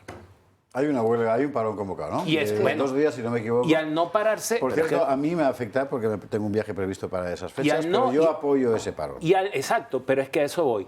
Al pararse los trenes, va a haber una cantidad de actividades económicas que se van a ver afectadas y que en solidaridad con los maquinistas, con los heridos, con los fallecidos, deberían decir, yo también voy al paro. Entonces, cuando debería haber una huelga general si este fuese un país decente. Vale, entonces, pero es que esto no es un tema de UGT de comisiones obreras, este es un tema de que, ¿saben qué? Es que el que tiene las pelotas puestas ahí sobre ese vagón todos los días, subiendo y bajando, con el tren temblando, soy yo. Y como yo soy el que estoy arriesgando mi vida, deberían pensar ellos, pues no lo voy a hacer más. Y entonces generar una cadena donde... Ay, de momento, mira, ya que sacas el tema, no se va a tocar, pero bueno, esto es un mensaje cordialísimo para todos los gobiernos autonómicos del Partido Popular, ya sea en Andalucía, en Castilla y León o en Madrid, que insisten en sufragar abundantemente a los 2 sindicatos dinásticos, UGT y comisiones. que en este caso concreto no han movido una ceja por la suerte de los obreros, de los trabajadores, concretamente de 2 maquinistas muertos. Ahora iremos a la cuestión catalana muy rápidamente, Pedro. Yo creo que la liberalización no tiene absolutamente nada que ver aquí. O sea, si y no le des ideas, porque entonces van a agarrar y van a decir pero es que sí es que culpa tiene de... que ver por el postureo. Y ahí que yo creo que es donde quiere ir Gabriela. Es decir, si en sí misma la idea está muy bien, todos nos hemos beneficiado. Todos los que tenemos que viajar mucho por diferentes razones. Pero claro, si tú, como decía el pollo puente abres los kilómetros, abres la velocidad, subes no sé qué y tal, pero luego no cuidas lo que es tu responsabilidad directa cuidar, que es la red, eres un irresponsable. Por supuesto. Y tienen que echarte con una patada en el culo. Y tú es que no estabas cuando he hecho el editorial, pero vamos... Si de mí dependiera, el PP y Vox no volvían a las Cortes hasta que este fulano dimitiera. Por supuesto. Es que acordémonos que también decía Puente que se le había ocurrido la maravillosa idea de vender, de vender pasajes sin asiento. Sí, que eso iba a ser ya, la en rentabilidad buenísima, ¿sabes? Para todos los trenes, que eso, que había que estudiarlo, que era una idea estupenda. Díselo a esa gente de Lirio, díselo a esa gente del Albia que han muerto, ¿qué pasa si hubieran ido de pie? O sea, es que de verdad que es una... Es una irresponsabilidad infinita. ¿Sabes por qué dice eso? Porque no sabe que fuerza es igual a masa por aceleración. O sea, yo creo que de verdad este caso sí que es diferencial. O sea, no nos movemos, no estamos ante la Dana, que fue una absoluta barbaridad y lo que nos dimos cuenta es pues de la descomposición del Estado autonómico, que no funcionaba, la descoordinación de competencias, no, esto te toca a ti, esto no me toca a mí, y uno para otro la casa sin barrer, lo que se dice siempre, cuando no están claras las responsabilidades y las competencias. Aquí no estamos hablando, aquí no hay problema, o sea, no hay duda alguna de quién depende el mantenimiento de la infraestructura ferroviaria y la seguridad vial. O sea, no estamos en ese supuesto. Aquí es la primera vez que los españoles han visto que la corrupción mata. Y esto es directo. Pero aquí hay una cosa evidente. ¿Dónde contrataban a la Sugar Baby? ¿Dónde las contrataban? También está clara la responsabilidad en el caso de Cataluña. ¿Sabe usted que hay un proceso en marcha de traspaso a la Generalidad de Cataluña de las cercanías, que ya se llaman rodalías, pero hasta el momento está administrado por una empresa de la que, si no me equivoco en las proporciones, el 51% es la Administración General del Estado, el 49% es la Generalidad de Cataluña. Aún no se ha traspasado. Bueno, hubo 2 accidentes de los que informamos ayer aquí, según se iban produciendo. Los 2 accidentes terribles y uno de ellos con consecuencias fatídicas. Claro, mira que no hemos oído quejas del estado de las cercanías en Cataluña en particular, porque quien tiene que invertir no invierte. Pero ¿sabe usted qué pasa? Que el separatismo ha estado utilizando ese estado para forzar que es el traspaso completo. Pero ellos forman parte también de los que gestionan. Y no. Es toda una vergüenza. Bueno, Gloria Sacristán nos cuenta este episodio con lo último. Vamos allá, a Cataluña.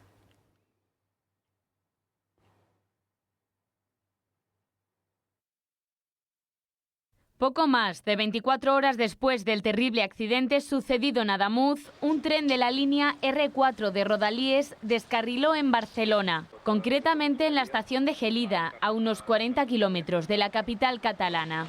Eran las 9 de la noche cuando los bomberos recibieron el aviso. El tren descarriló al chocar contra un muro de contención que había caído sobre la vía debido al temporal. El accidente se ha cobrado la vida del maquinista, un joven sevillano de 28 años que estaba de prácticas junto a otros compañeros. Además, los servicios de emergencia y bomberos tuvieron que atender a más de 30 pasajeros. Algunos de ellos siguen en estado grave. La parte más dañada fue la del primer vagón. Quedó completamente destrozado por el impacto y, por desgracia, fue la parte en la que viajaban los 4 maquinistas y la mayor parte de los heridos. Durante toda la noche, los bomberos han estado trabajando para estabilizar las placas de hormigón que hacían de contención del terraplén para asegurar la zona. Sin embargo, los servicios de emergencia, bomberos y Mossos d'Esquadra siguen trabajando y analizando el lugar del accidente. El servicio de cercanías está suspendido en Barcelona hasta que se pueda garantizar la seguridad de los viajeros y aún es un misterio cuándo podrá reanudarse. Desde Junts califican de nefasto el accidente y denuncian falta de mantenimiento. Un accidente siempre puede ocurrir, pero la probabilidad es mayor cuando el contexto es el de un servicio nefasto, una red ferroviaria víctima de décadas de desinversión y una falta de mantenimiento evidente. Por ello, los independentistas han pedido la comparecencia urgente del ministro Óscar Puente. Llamativo cuanto menos, teniendo en cuenta que los de Puigdemont guardaron silencio, no exigieron explicaciones ni criticaron la falta de mantenimiento en la vía ferroviaria española tras la tragedia ocurrida en Adamuz. Esto último, por cierto, manifiesta el carácter absolutamente repugnante del nacionalismo catalán post-referéndum. Es decir, que no saltes hasta que los muertos se producen en Cataluña. Y además un chaval de Sevilla, por cierto, en paz descanse. Y que hayas tenido 42 muertos antes y no digas una palabra. O sea, sois una puñetera caricatura del... O sea, joder, que los catalanes no son así. Es esta gente. Bueno, en fin. En fin, bueno, bien. Más que se añade. Aquí también, y además en el caso concreto del fallecimiento ha sido un muro de contención de una autopista de la P7, un muro de contención que se desploma. Y decían que si por la lluvia y que por tal... No ha sido por la lluvia, porque otras veces ha llovido más allí. A lo mejor en este caso concreto ha sido, pero un muro de contención está precisamente para contener, no sé qué por la lluvia, salvo que estuviera mal hecho, claro. Bueno, y todavía hay que dar gracias a Dios de que solo ha habido un fallecido, porque el choque ha sido brutal. Es que un muro de contención que no se contiene a sí mismo. Pues algo muy malo hicieron. ¿Y eso de quién depende? Pues ahora la cuestión está en que los de los trenes dicen, no, eso depende de carreteras. Da igual, es el mismo ministerio en los dos casos.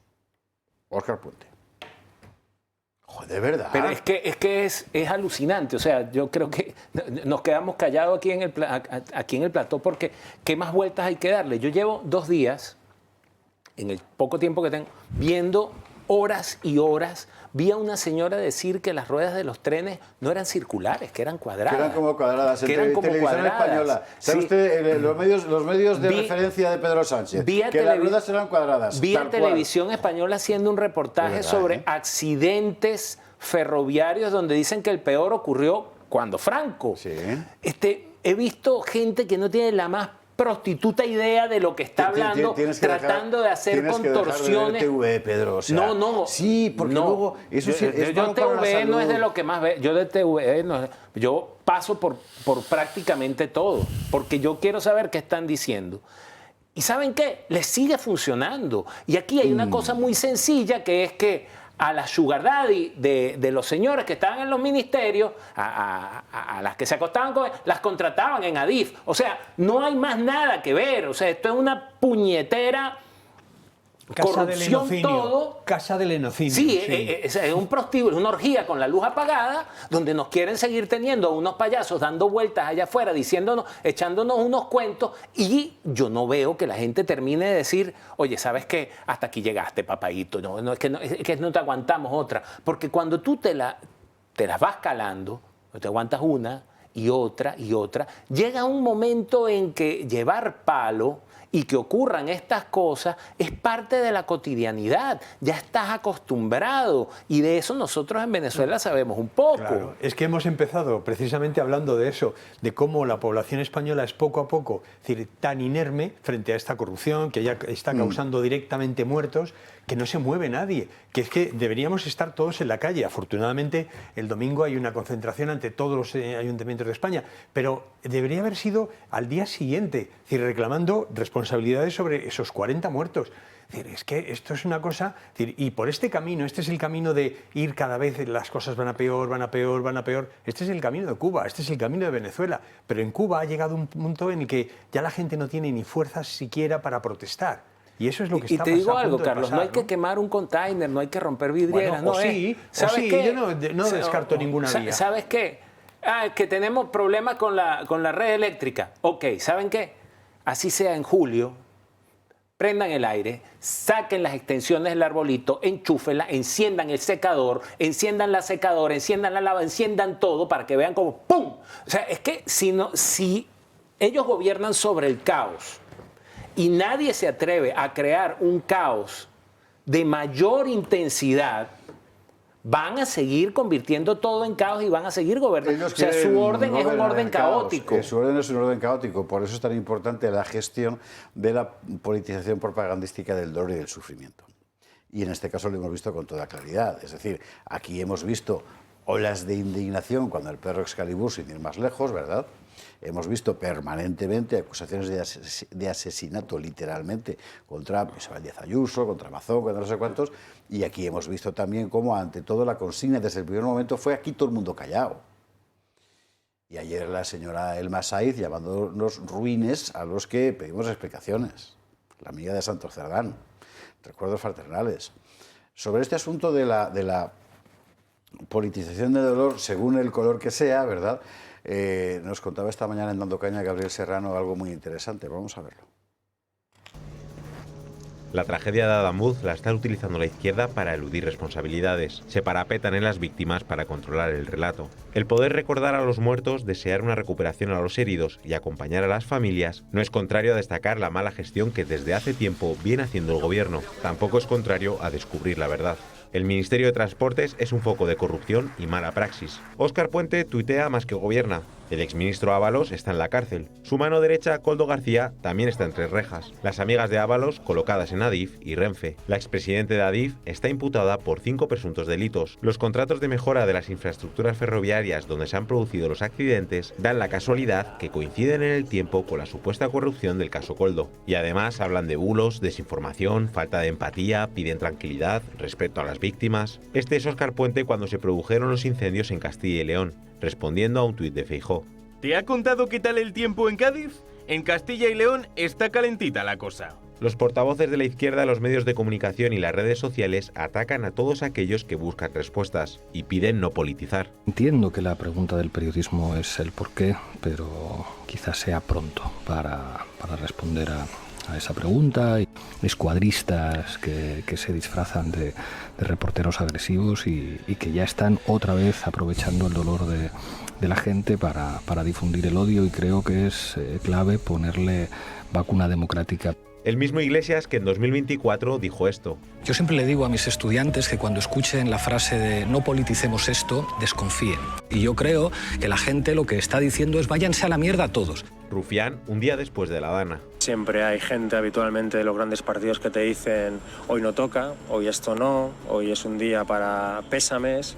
Sí, claro, hay que dar el pésame, pero también hay que hacerse preguntas que tienen respuestas muy claras. Un tuit de Santiago Abascal criticando la gestión del gobierno tuvo una respuesta de Sara Santaolalla. Cállese y respeta a los muertos.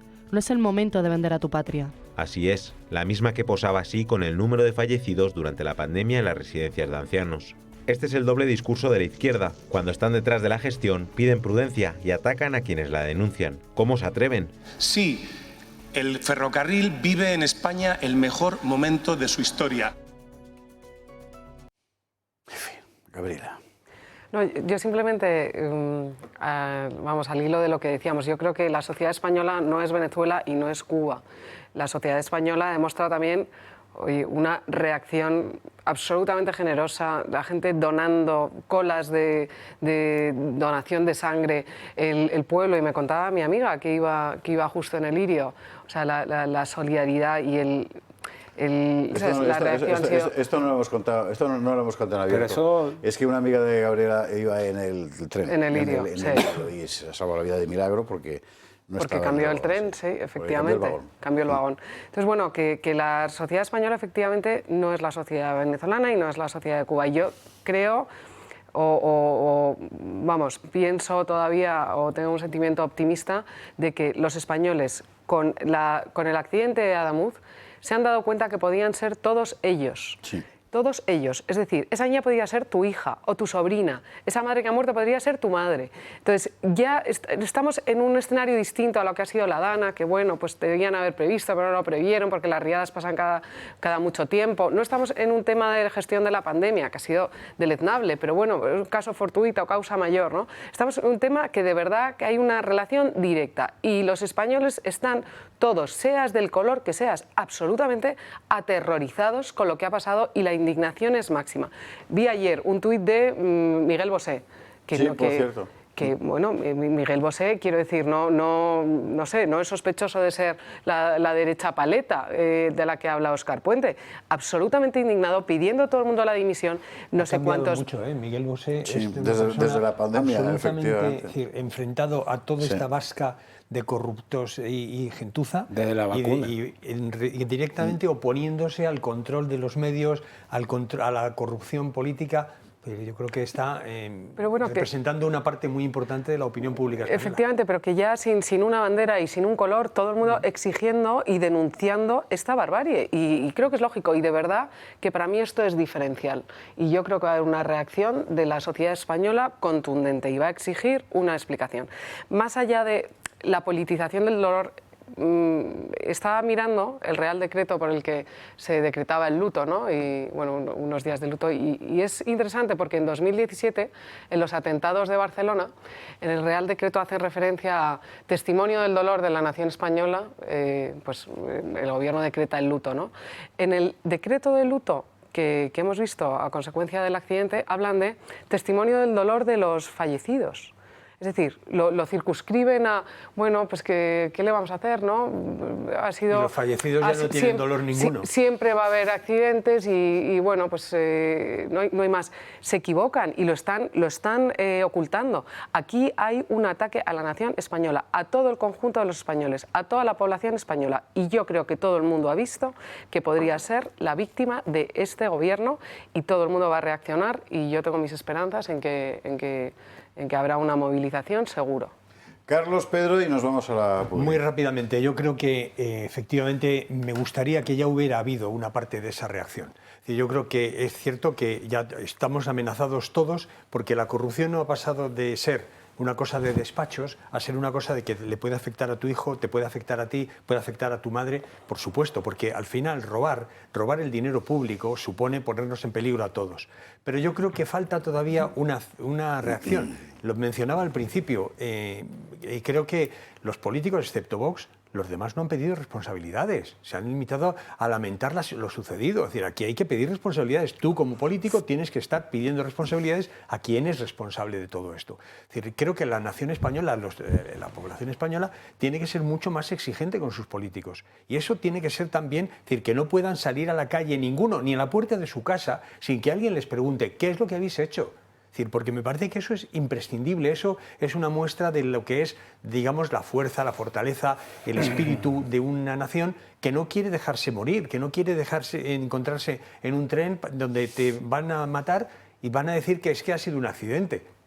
Me parece que eso está todavía lejos. Es decir, una parte de los medios de comunicación ha mirado para Cuenca. Es decir, otra parte, sí, afortunadamente, pero minoritaria. Y la inmensa mayoría de los medios de comunicación, una mayoría de la opinión pública expresada y publicada, es decir, está alineándose con el gobierno para decir, uy, no hablemos de esto, qué poco se debe hablar de esto con estos muertos delante. Es decir, cuando es precisamente eso de lo que hay que hablar precisamente y señalar a los culpables, porque si no, cualquiera podemos ser las próximas víctimas. Pedro, muy brevemente, por favor, que hablar de Trump y de todo. La solidaridad no es...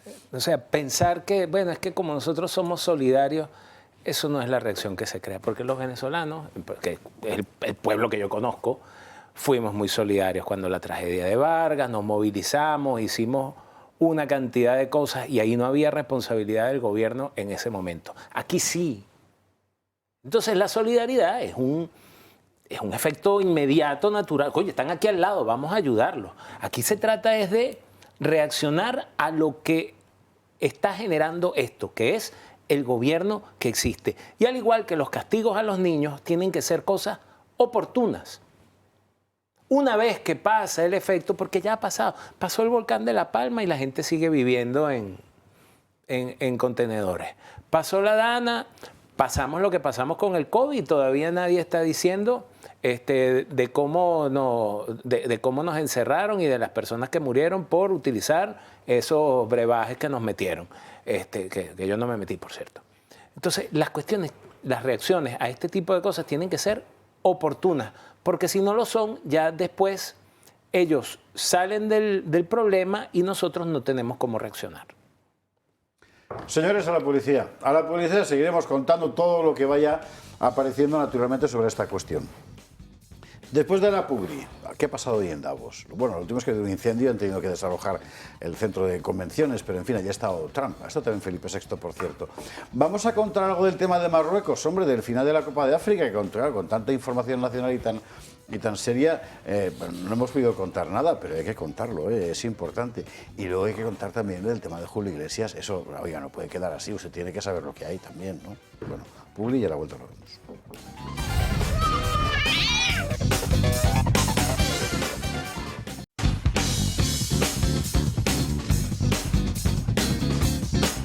Van a ser las 11:30 y tenemos muchas cosas que contar y poco tiempo para variar. Así que vamos a ir muy rápido, si usted me lo permite, y nuestros contertulios también. Uno, lo de Davos hay que contarlo, claro. Estaba todo el mundo esperando que apareciera Trump. Apareció Trump. ¿Y qué ha dicho? Que Groenlandia para él. Y además hay acuerdo, por cierto, con el tema de Groenlandia, o eso ha anunciado, que lo ha dicho así. Estados Unidos es el único país que puede proteger este gigante y enorme territorio, una masa de hielo, desarrollando, mejorando y haciendo que sea beneficioso y seguro tanto para Europa como también para nosotros, para Estados Unidos. Y por eso busco negociaciones inmediatas para adquirir Groenlandia.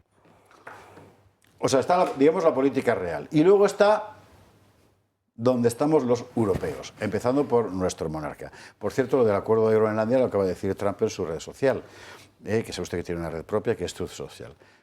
Tras una reunión muy productiva con Rutte, el de la OTAN, hemos establecido las bases de un futuro acuerdo con respecto a Groenlandia y, de hecho, a toda la región del Ártico. Y como ya hay un acuerdo, pues él no va a imponer aranceles de momento. Vamos a ver.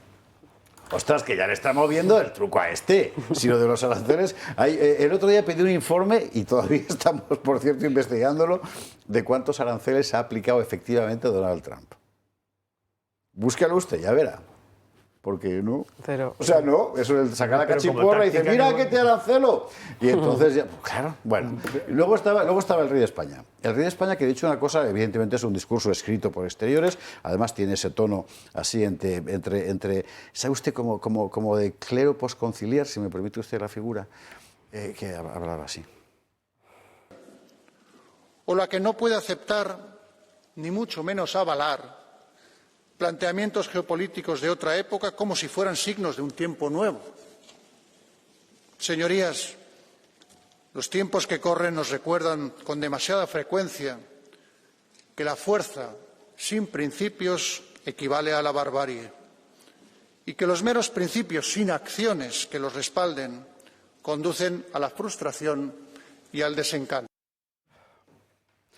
Yo le recuerdo simplemente que la geopolítica, como ciencia, se estudia precisamente porque normalmente es inmutable, porque tiene que ver con la geografía. Por eso es geo, si no sería otra cosa. Pero bueno, da igual, porque son los discursos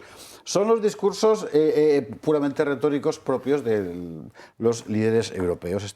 Lo del tono posconciliar no lo decía por él, sino por Álvarez. Es obvio que ese discurso lo ha escrito exteriores por el tono cursi que tenía. En fin, y luego está lo de Marruecos. Si sois rápidos evaluando esto, nos vamos a ver lo de Marruecos, que a mí me tiene muy rápido. Venga. Muy rápido, vamos a ver. Yo creo que es inútil discursos como el de este rey. Es decir, me parece que es indudable. Una de las cosas que sí me gustaría resaltar en el foro de Davos y conectándolo con las cuestiones geopolíticas es precisamente el rechazo a Mercosur, al acuerdo con Mercosur, que es una cuestión muy importante y que además no es solamente consecuencia de las luchas políticas y tal, sino fundamentalmente de las movilizaciones campesinas. Es decir, en Mercosur el rechazo que suponía un hachazo tremendo contra nuestro campo y nuestra ganadería y nuestra pesca, es decir, se ha rechazado, es muy importante porque las luchas campesinas de los ganaderos y de los pescadores y del conjunto de las naciones renta. Es decir, yo creo que todas las movilizaciones que ha habido en Bruselas y similares ha dado una consecuencia, que es esta, que va a ser salvar, por lo menos por ahora, una parte del campo y del campo europeo. Y me parece muy importante. La movilización renta y solo movilizándose se puede defender uno. Bueno, Trump ha dicho que descarta la intervención militar, ¿no? Con lo cual, más allá de que eso me parece que se aquieta el derecho internacional porque no va a utilizar la fuerza. Lo que es interesantísimo es que Trump lo que dice es la OTAN no defiende mis intereses nacionales. Ya no sirve. Estas organizaciones multilaterales a mí no me garantizan mi interés nacional. Porque, claro, uno podría pensar, pero ¿por qué tanto jaleo, ¿no? Que plante 4 bases de la OTAN. No, estas organizaciones multilaterales no responden a mi interés nacional. Igual que en España, que muchas veces decimos, no, es que Ceuta y Melilla igual no entran en la OTAN. Es que yo no quiero que la OTAN defienda a Ceuta y Melilla. Yo quiero, o lo deseable sería, que nuestro propio país, nuestras Fuerzas Armadas y no desarmadas, defendieran nuestra soberanía, nuestra unidad y nuestra acción exterior, sujeto al derecho internacional, que no es incompatible. O sea, lo que verdaderamente me parece encomiable de Trump es que constata que las organizaciones multilaterales no defienden los intereses nacionales. Hombre. Muy brevemente, Pedro. Bueno, yo hace poco dije una cuestión en mi canal de YouTube y tuve un montón de críticas porque no estaba justificando a Trump. O sea, yo decía, ¿sabes qué pasa? Europeos, sois débiles.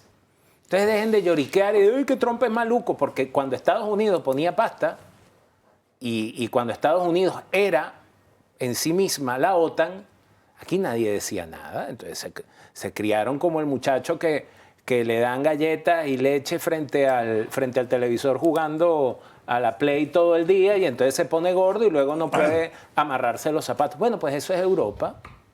Europa es eso. Entonces, si quieren conseguir un responsable de lo que está pasando, no estén acusando a Trump. Véanse al espejo y digan, ¿y eso que tú dices que iba para allá? O sea, una organización supranacional como la OTAN dejó de tener sentido con la caída del muro de Berlín y con la disolución del Pacto de Varsovia. ¿Para qué sirve? A España en particular, para absolutamente nada. Vámonos a lo de Marruecos. ¿Sabrá entender usted? Bueno, pero es que estaban los periodistas marroquíes escupiendo al cuerpo técnico de la selección de Senegal, que vamos a hacer un mundial que iba a ser nuestro y al final acaba compartido con Marruecos. ¿Por qué?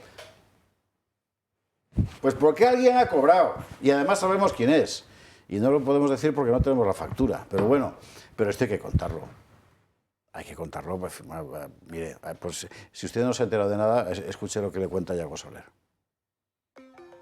Vergonzoso, penoso, cobarde, ladrones son algunas de las palabras y adjetivos que muchas personas le dedican a Marruecos estos días. En la final de la Copa África, Senegal sufrió un robo a mano armada. El equipo subsahariano mete un gol y el colegiado indica falta. Luego un penalti inventado que provocó la salida del campo del conjunto senegalés y que finalmente Marruecos falla. Pero lo mejor pasaba fuera del terreno de juego. Imágenes surrealistas de un país que en 4 años organizara un mundial junto con España y Portugal. Recoge pelotas intentando robar la toalla al portero senegalés para que no se pueda secar las manos. 5 marroquíes dando tirones a una persona en el suelo. Imágenes que recuerdan a cualquier calle de Barcelona a partir de las 10 de la noche. El portero suplente de Senegal intenta guardarla con todo su alma hasta que interviene minutos después la seguridad del estadio. Cargas policiales en las gradas contra los alegres y coloridos senegaleses. Una fuerza policial que parece que tiene un trasfondo racial para muchos. Finalmente, Senegal gana el título, pero el régimen marroquí empieza a moverse por el apartado político.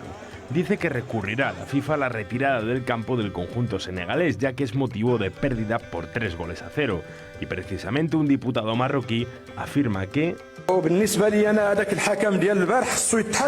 Senegal se retiró al vestuario para practicar magia negra e incluso amenaza con quitar visados a países africanos.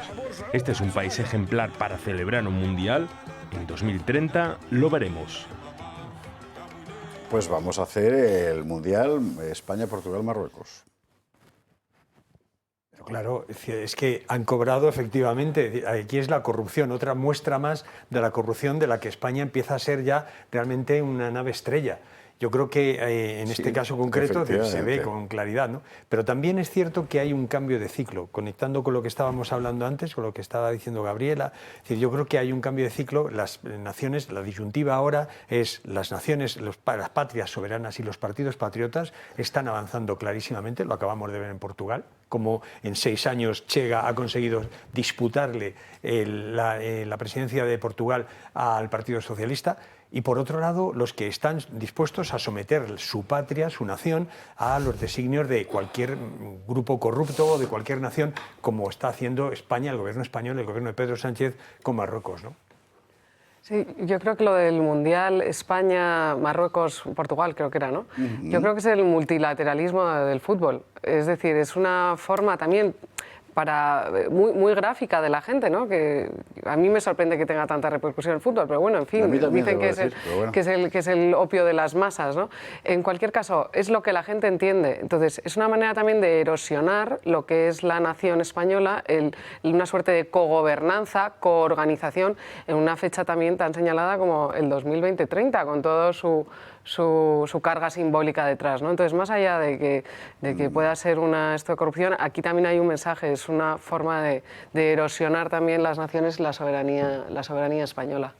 Bueno, en el fútbol eso comenzó con Corea-Japón, que creo que fue 2020, o 2002, Corea-Japón 2002. Pero desde el principio se concibió así. Aquí no. Es correcto. Claro. Bueno, y ahorita creo que va a ser Estados Unidos, México, Canadá.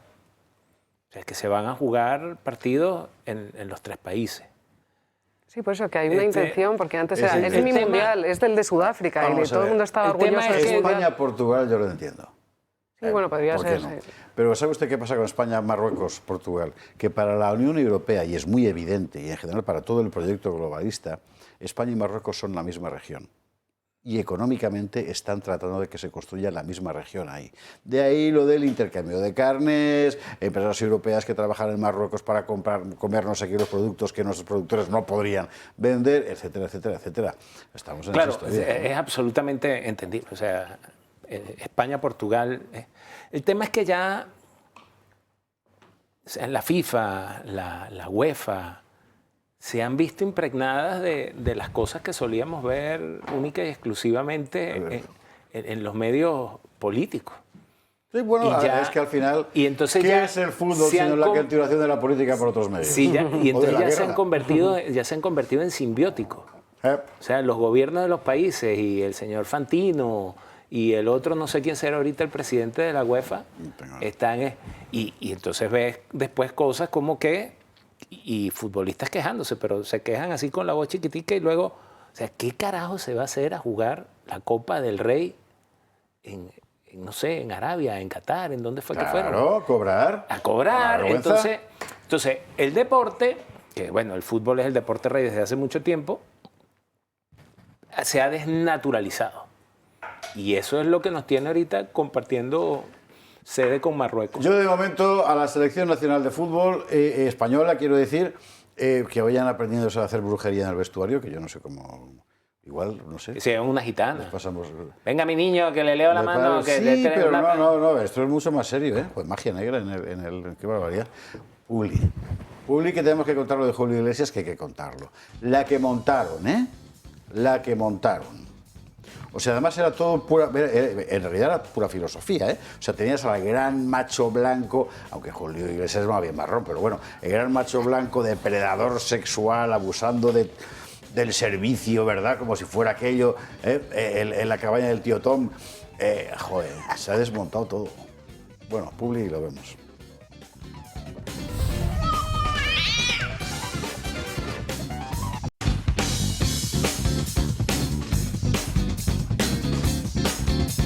...22:48 en Canarias... vamos con el asunto de Julio Iglesias... o, como dicen en Sevilla, Julio.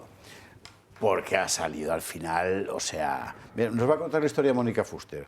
Y a la vuelta discutimos un poquito, pero ya le adelanto una cuestión. Aquí no prejuzgamos si hay o no hay comportamientos inadecuados, delictivos o lo que sea... por parte de Julio Iglesias. Pero que se ha visto la tramoya completa del asunto, claro. Así. Salen a la luz nuevos datos sobre las trabajadoras que han denunciado presuntos abusos sexuales de Julio Iglesias. Todo empezó con esos audios publicados por el diario.es en colaboración con Univisión, donde 2 trabajadoras denunciaban abiertamente haber sufrido agresiones sexuales, tocamientos y humillaciones por parte del cantante. Vergonzoso para mí lo que voy a decir, pero cuando yo voy allá, él me pone a chuparle el pito. Unas informaciones que causaron mucho revuelo en el mundo de la política, aun cuando la investigación no había revelado nada. Yo creo en la presunción de inocencia, es decir, todo el mundo es inocente hasta que se demuestre con pruebas lo contrario. Y dos, pero es que claro que hay pruebas. Por su parte, el intérprete de Me olvidé de vivir firmó hace 5 días un comunicado por redes sociales en el que negaba las acusaciones y manifestaba una profunda tristeza. La asociación detrás de las denuncias se llama Women's Link, cuyo objetivo, según su propia web, es hacer justicia a las mujeres, las niñas y las personas de género diverso mediante la eliminación de las barreras estructurales que impiden el ejercicio de los derechos. Entre otras cosas, defienden el aborto, la educación sexual y todo aquello que libere de la discriminación racial. Es que la Fiscalía también ha otorgado a Laura y a Rebeca la condición de testigos protegidas. Nosotras que pensamos que podrían constituir delitos de trata de seres humanos con fines de imposición de trabajo forzado y servidumbre, delitos de acoso sexual y de agresión sexual y de lesiones derivados de esas agresiones sexuales, y así como delitos contra los derechos de los trabajadores por la imposición de condiciones laborales abusivas. Sin embargo, 2 nuevas informaciones han dado un giro a los acontecimientos. Por un lado, OK Diario ha revelado una serie de mensajes de una de las extrabajadoras a Julio Iglesias, escritos 2 años después de los presuntos abusos. En ellos se ve una relación más que cordial por parte de la fisioterapeuta. Por otro lado, ayer mismo salió a la luz una exclusiva del diario Libertad Digital que demuestra que una de las 2 extrabajadoras tiene abierta una cuenta en un portal de contenido sexual de pago antes de haber entrado a trabajar para el cantante en las Bahamas. La defensa del cantante, José Antonio Choclán, ha criticado la decisión de las denunciantes de convertir el asunto en un caso de interés mediático que suscita el debate público. Además, ha remitido un escrito a la Fiscalía de la Audiencia Nacional, pidiendo el archivo de las diligencias previas preprocesales y ha dedicado algunas líneas a criticar a la asociación Women's Link. También solicitó a la Fiscalía el archivo de la investigación preprocesal, porque los hechos denunciados están fuera de la jurisdicción española. Sin embargo, esta personación fue rechazada. Lo que se desconoce es si la denuncia ha sido interpuesta por las presuntas víctimas o por la propia asociación. En definitiva, son muchas informaciones las que están ahora sobre la mesa. La investigación de la Fiscalía determinará cuáles son verdaderas y cuáles son interesadas. Aquí tenemos dicho, y no somos originales en absoluto, que una de las estrategias elementales de la izquierda desde hace 20 años es tratar de transmutar la lucha de clases en otro tipo de luchas. Entre géneros, de padres contra hijos, del campo contra la ciudad, de la mar contra los peces. Bueno, y aquí que se trataba de poner en escena una guerra de sexos, una lucha de sexos. Bueno, pues ahí estamos. ¿Qué pasa? Yo mando de verdad un recuerdo cariñosísimo a ese medio de comunicación que aseguró haber hecho 3 años de investigación y que al parecer en esos 3 años no había descubierto que las denunciantes eran pues estas señoras a las que muy rápidamente se ha desmontado. A ver, yo es que creo que aquí, además de cualquier otra consideración, lo que hay es un intento por parte del Gobierno y de sus medios afines y sus periodistas afines para que hablemos de otra cosa que no sea la corrupción. Yo creo que hay solamente con mirar las horas que le ha dedicado Radio Televisión Española y otros medios afines, solamente con saber que el medio que lo destapa es un medio conectado directamente con el Partido Socialista y ver de dónde han salido todas estas horas de supuesto ataque a Julio Iglesias contra las pobres trabajadoras y no investigar quiénes son. Es decir, ha servido precisamente para que no se hable de eso, mientras al mismo tiempo los juzgados estaban poniendo encima de la mesa pruebas tras pruebas de los millones y millones y millones robados a los españoles. Yo creo que es eso, es decir, es una maniobra de distracción mucho más que la guerra de sexos y similares, que era simplemente la coartada ideológica. En este caso es un intento de desviar la atención para que no se hable del problema central, que es un gobierno corrupto y ladrón. Opinión forense, Gabriela. Sí, no, yo creo pues, que todo el mundo tiene derecho a la presunción de inocencia, efectivamente, y todo el mundo tiene derecho a un juicio justo. Se investigarán si hay hechos o indicios y hasta ahí.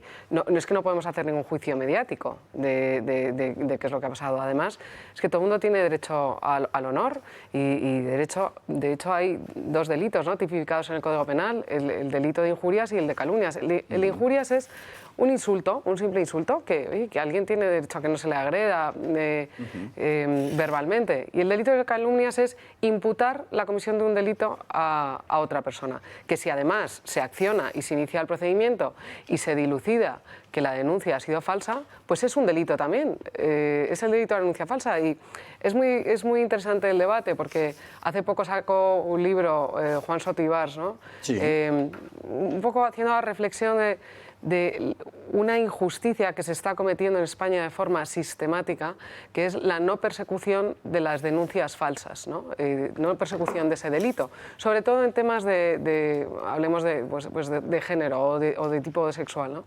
Y yo creo que hay que perseguir, pero de forma contundente, hay que denunciar, entremos la redundancia, la denuncia falsa, porque es la que verdaderamente protege a las víctimas. Es decir, si yo tengo un sistema en la que tanto una real víctima como alguien que se lo inventa le vamos a tratar igual, pues acabo en una injusticia, porque no tiene una consecuencia que yo ataque a cualquier persona que con unas consecuencias absolutamente terribles a nivel laboral, a nivel familiar, a nivel social, a nivel devastadoras. Devastadoras. Hace poco social, se suicidaba una persona que ha vivido un calvario absoluto, que ha sido víctima también, ¿no?, de estas denuncias falsas. Entonces es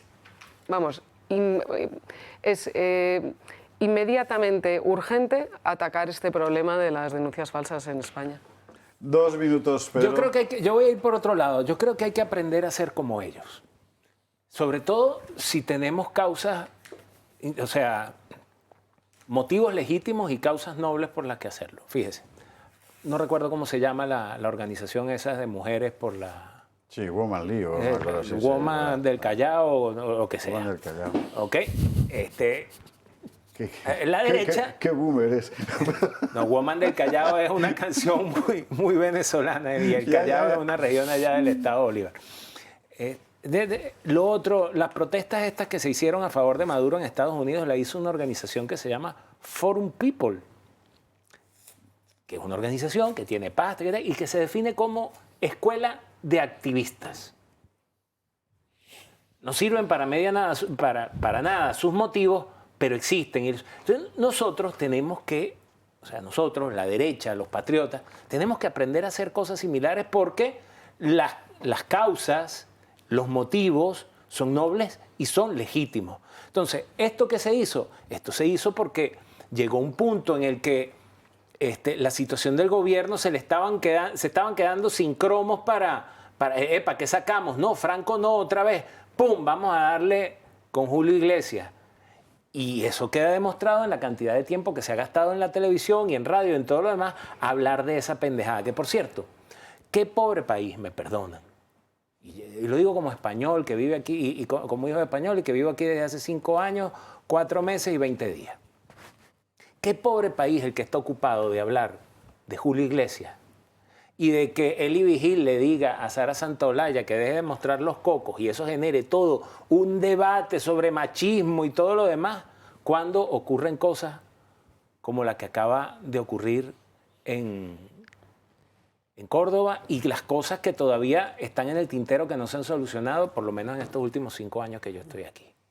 Pero tenemos que aprender algo de cómo ellos actúan para poder repelerlos y para poder ponerlos en su sitio. Yo creo que es muy importante explicar este tipo de operaciones, cómo se montan, ¿no? Por cierto, hay asociaciones vinculadas con Soros, ¿sabe usted? Dentro del lanzamiento de esta cuestión. Si es que al final es lo mismo, pero es la ocupación del espacio social, se ocupa, sí, claro, y en ese sentido la reflexión de Pedro es acertada. Bueno, vamos a ver, sabemos que hay un montón de gente, fíjese usted, que se ha interesado por el anuncio que hacíamos al principio de este programa de la misa funeral por el eterno descanso de Alfonso Usía, que se va a celebrar en la Catedral Castrense de Madrid. Vamos a recordar las coordenadas. La Catedral Castrense es un sitio muy bonito que está, según arrancas la calle Mayor para arriba, en la derecha. Está lo que antes era Capitanía, el Consejo de Estado. Antiguamente era el Palacio del Duque de Uceda, que era el hijo del Duque de Lerma, que eran tan malos el uno como el otro. Entonces Uceda se hizo este palacio para que fuera más grande que el de su padre, porque esta gente era así. Bueno, pues ahí, justo pasado eso, a la derecha hay una calle que se llama Sacramento. Y verá usted la iglesia, es una iglesia pequeña, muy bonita. Ahí está la Catedral Castrense. Y ahí, el 29 de enero, a las 8 de la tarde, es donde una serie de asociaciones de militares, etcétera, han organizado una misa por el eterno descanso de Alfonso Usía, que era una persona muy querida en el mundo militar, legionario de honor, paracaidista de honor, en fin, pues una persona. Ahí está con la boina de pala acá precisamente. Es cierto que se podría poner es posible ponerse esa boina con un poco más de, en fin, estilo, pero bueno, tampoco vamos a pedir peras al olmo. Bueno, bueno, muchísima gente quiere ir y nosotros encantados de servir de altavoz para una misa por el alma de quien además fue un auténtico maestro de escritores. Catedral Castrense, 29 de enero, 8 de la tarde. Don Pedro Luis Pedrosa, don Carlos Astiz, doña Gabriela Camuñas. Mil gracias a los tres por estar aquí esta noche con nosotros. Mañana, especial Mercosur, que se paraliza. Alucinante. Pero mire usted por dónde, al final las cosas, y contaremos por qué. Que descansen.